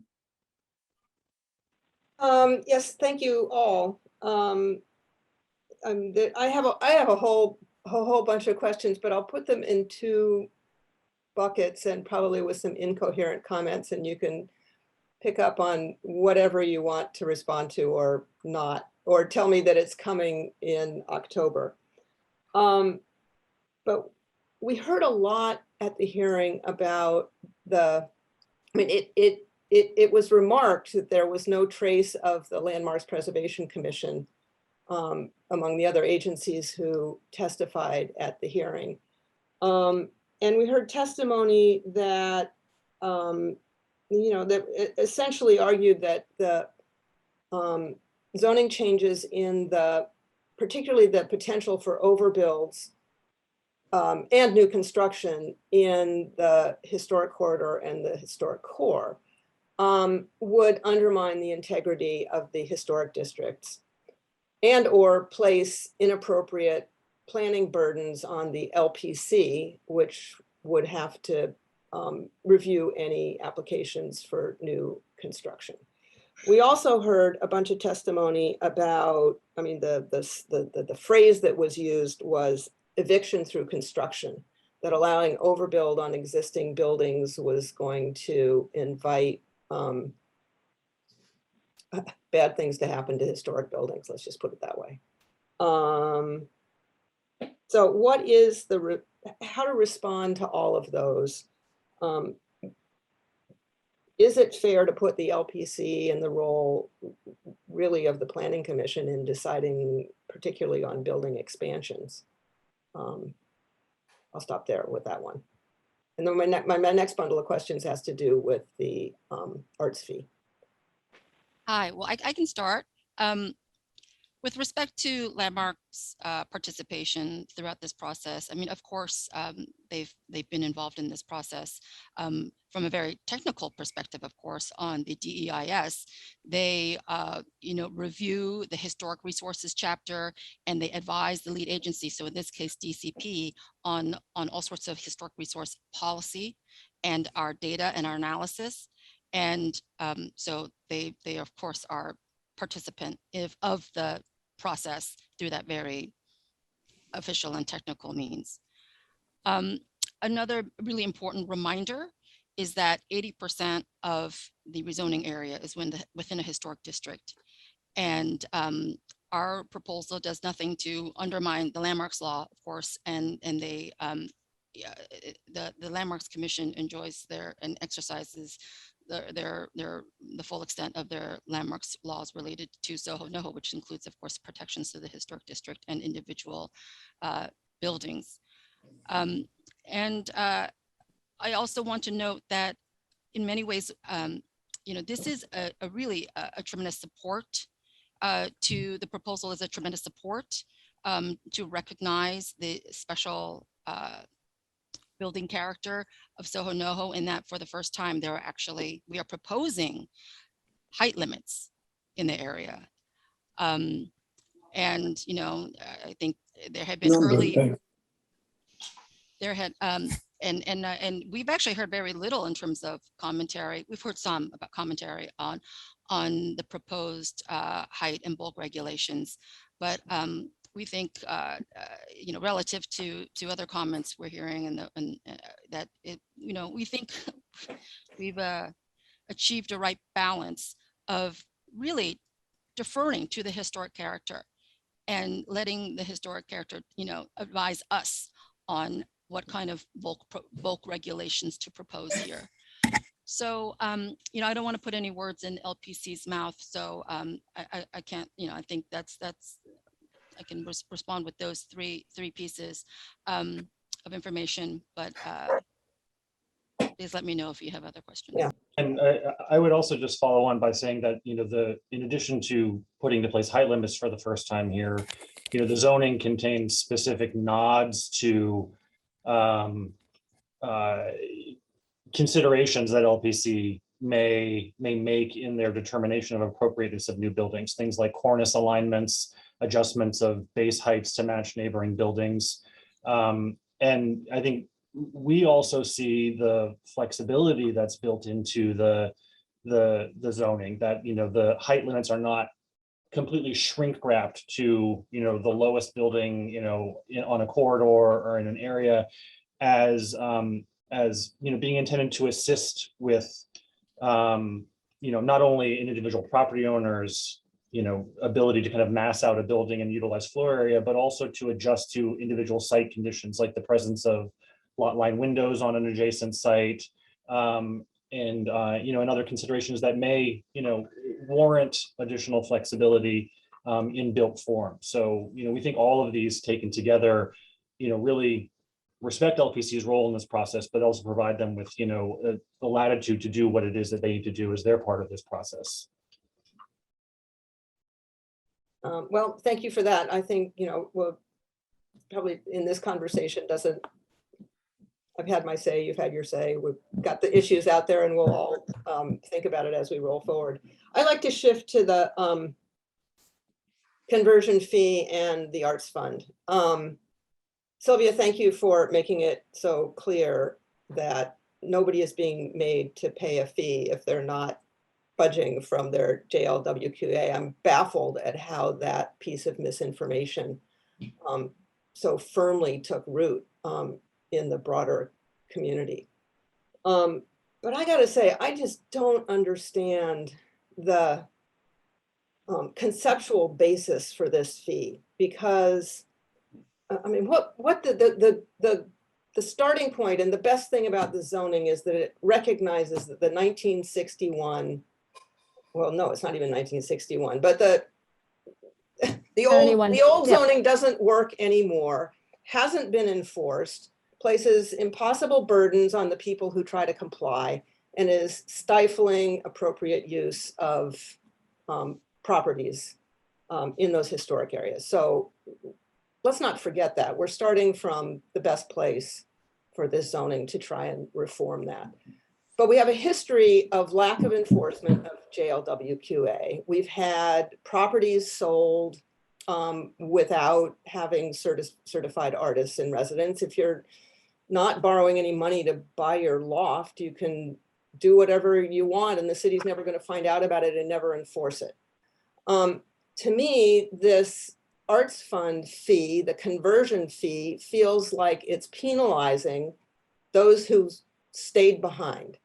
And I'm glad we heard from so many long-term artist residents, appropriate, legitimate residents of JLWQA properties. Those aren't the people who should be having to buy their way out of a regulatory system that the city hasn't properly enforced.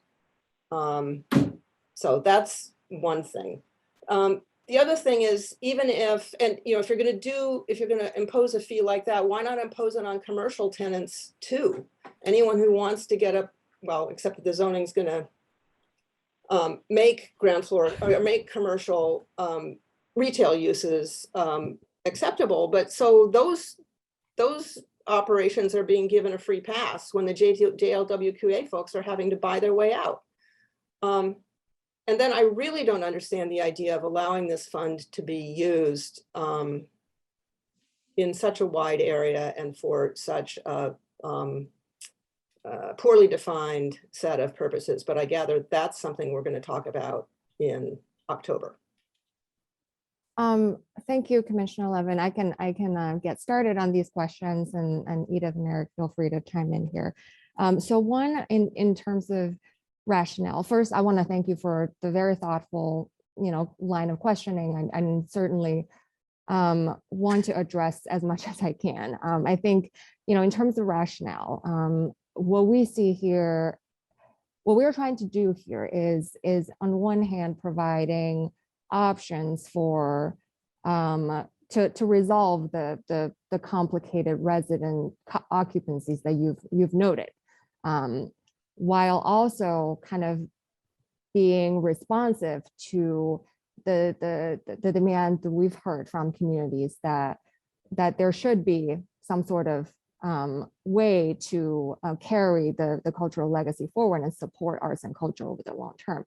So what we find here, and what we put forward for your consideration, is that it is to address both, and finding a way to connect the lifting of a restriction that is related to arts into future resources for the arts, and that's where we see there is a rationale for that. Totally understand why it may be perceived by some as penalizing. One thing I want to clarify is that it is not only that the non-artists that have kind of occupied JLWQAs without artist certification that have asked for it. I think this is the flexibility and the ability to convert to residential use is something that we've heard from artists who are trying to plan for the future, and so that they have more flexibility on the market once they decide to sell, as well as people who are kind of constrained by the existing requirement that, as you noted, it's outdated, and they may try to legalize, whether in place or at the next time when the unit gets transacted. So I think I think we are not giving a free pass for people who've not complied with an existing requirement and have occupied space without artist certification. And then what I in terms of kind of imposing the requirement on commercial uses, I think we've heard that as part of the ULURP process as well. But again, I think bringing back to the nexus between what we are, the mechanism and the use that is in play. We don't see the nexus between kind of commercial uses and contribution towards the arts. Okay. Can I ask just one detailed question as a follow-up? And this is, again, I think one where we may not come to full agreement, but it's good to air what the concerns are. We did hear from several speakers about the headaches involved in upgrading JLWQA from the DOB certificate of occupancy side of things in converting from JLWQA to use group 2. Can you brief us on how that process works? Is it even feasible to allow these conversions? Does it have to be done building wide? Is it impracticable for an individual unit to get upgraded? What does DOB make you do to become legally occupiable use group 2? Maybe that's for a future conversation, but I think that's an important piece here. Yeah, thanks for raising that. So our team here from the council's office and zoning division have already reviewed the comments, the specific comments related to the technicalities of the conversion process in relation to the building code and the multiple dwelling law, as well as whether the process of updating a C of O in the case of a conversion is cumbersome. And we've had some conversations with DOB, and we'll continue to kind of flesh out some of the details to make sure we want to make sure that we are providing a viable options, and that what we're proposing here is not creating any additional zoning complications or obstacles. So we'll update the commission at the next session. Okay, thank you. Other questions? Commissioner Ortiz. Commissioner Ortiz. You may have just. I was muted, apologies. I wanted to piggyback on the comments that Commissioner Levin made. I share some of the concerns around the administration of the fund. And I guess, you know, we've been through this process before. We know that those details don't get worked out at this phase. You know, but I do think the devil's in the details on that. But, you know, the originating question around whether this is a good policy tool, I think is an interesting one. And I mean, I understand the challenging position you guys are in. Just because things have illegally occurred in the past, you know, doesn't mean that we should not try to create a way to rationalize conversions and try to capture the value that has been created and retain artists. And we all recognize that JLWQA was not an affordable housing scheme. It was a way to keep artists in Soho. So, you know, and I asked this question of some of the folks who came to speak, and, you know, if you retain artists and you sell to another certified artist, you don't have to pay this fee. And so you're not being penalized. In fact, we're trying to create a mechanism where we're encouraging artists in these spaces that were previously, you know, filled with artists. So it's challenging. I feel like you found a middle ground that I think I'm comfortable with, but again, the details of how this tool gets administered, I think can be very messy and you know, still clearly need to be worked out. But, you know, I just wanted to add that to the discussion. Thanks, Commissioner Ortiz. That's certainly an important omission that I made in my response, and we will be prepared to come back to talk more about the funding allocation next time around. Other questions? Not apparently. Okay. Thanks, Sylvia. Thanks, Edith and Eric.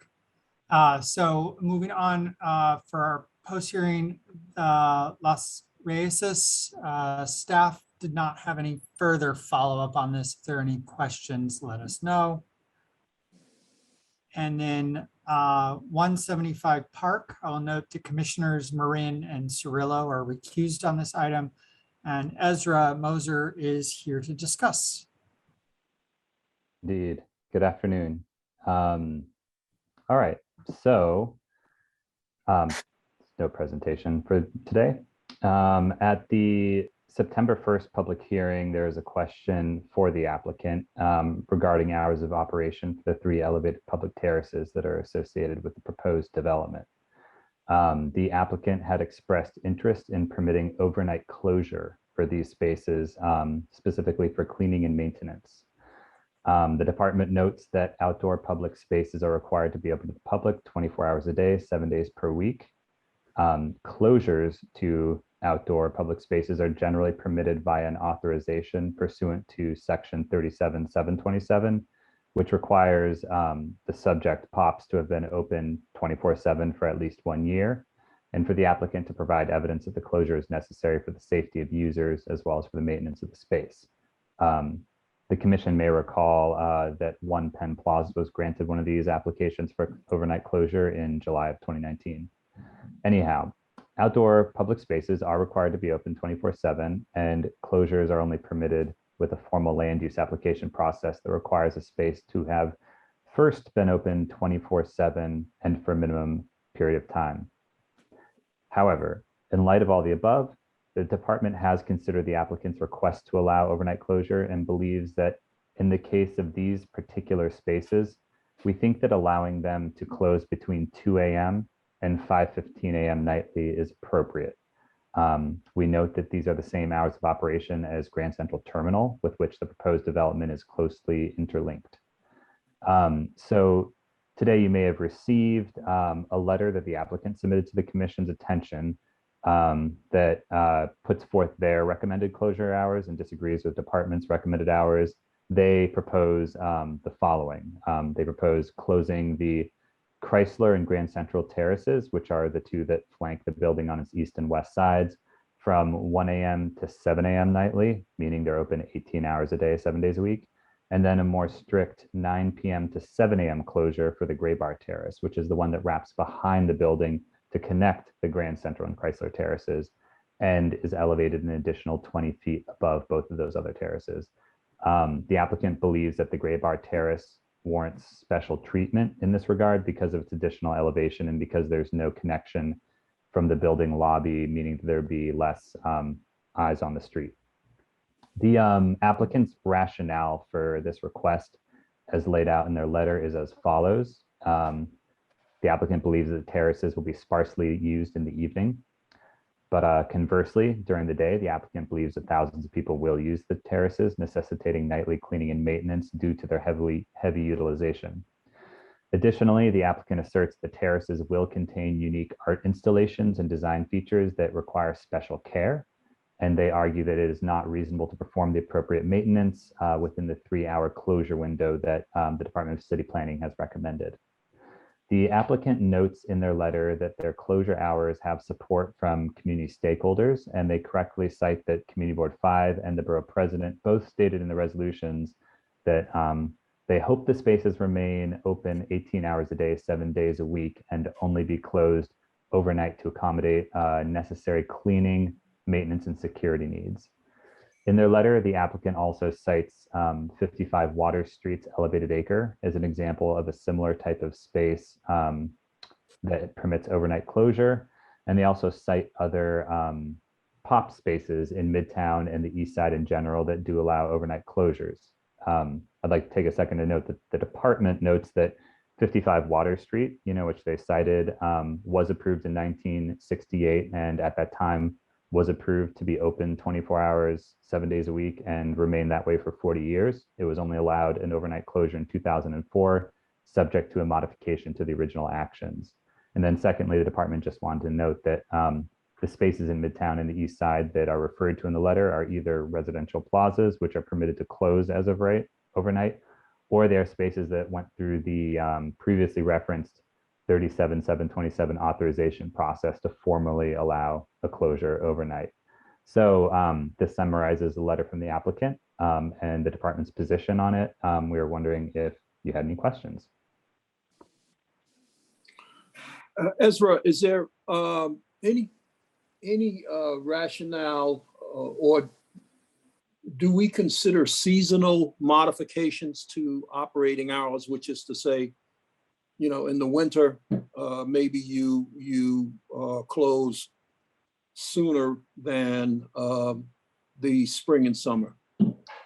Under applications that are formally applying to close, we do consider that. We have in the past allowed there to be different closure hours depending on the time of year, obviously based on effective daytime hours. So that is something that typically happens when somebody's coming in to apply for a closure. I can't say that I know of any spaces that were granted this, at initial approval, but indeed we do that. I would like to add here, I don't know if my audio is working. It is. I hear you. Yes. Okay, great. Yes. Thank you.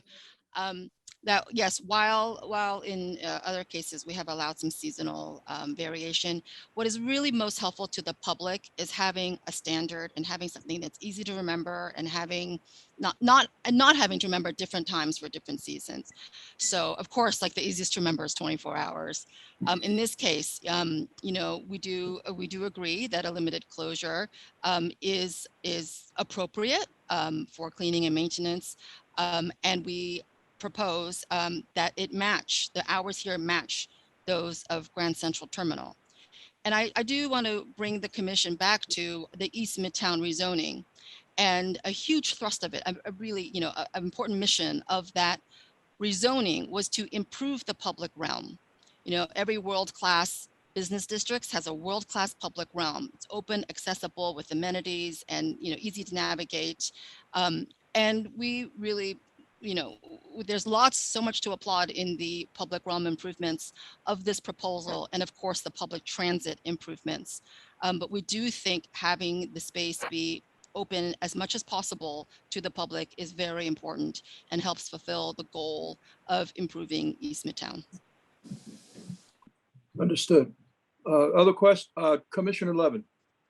Yeah, so I take it that means that you did not find your attitude about this was not changed by the applicant's letter making a plea for longer closing.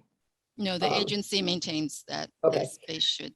So maximally then is this the kind of application that they would be able to come, if the experience of operating these terraces warrants a reconsideration in the future, according to the process that Ezra just laid out, that's still open to them, right? Yes, that's open to them. And actually, correct me if I'm wrong, someone, but they may not even have to go through that process, because here we have a project with special permit that oversees the development and the specifics of the public realm improvements. And the hours actually are built into this special permit. So I take that other process for nighttime closing is available to other projects that have no hook to change. Okay. Okay. Well, it does make sense to me to defer to your expertise on this issue. And if you think the hours you've laid out continue to be appropriate, I'm happy to back that up. And then, you know, if operationally time goes by and we all recognize that the relatively short closing period is problematic, it sounds like there's a process for reconsidering that, right? Yes, yes. And we're open to that. And yes. Yeah. Thank you. Other questions? I do not see any. There are no further items to be discussed today. All righty. If there's no further business, then I'll call for a motion to adjourn. So moved. Second. All in favor? Aye. Aye. See everyone Wednesday. Bright and Thank you, early. Mr. Vice Chair.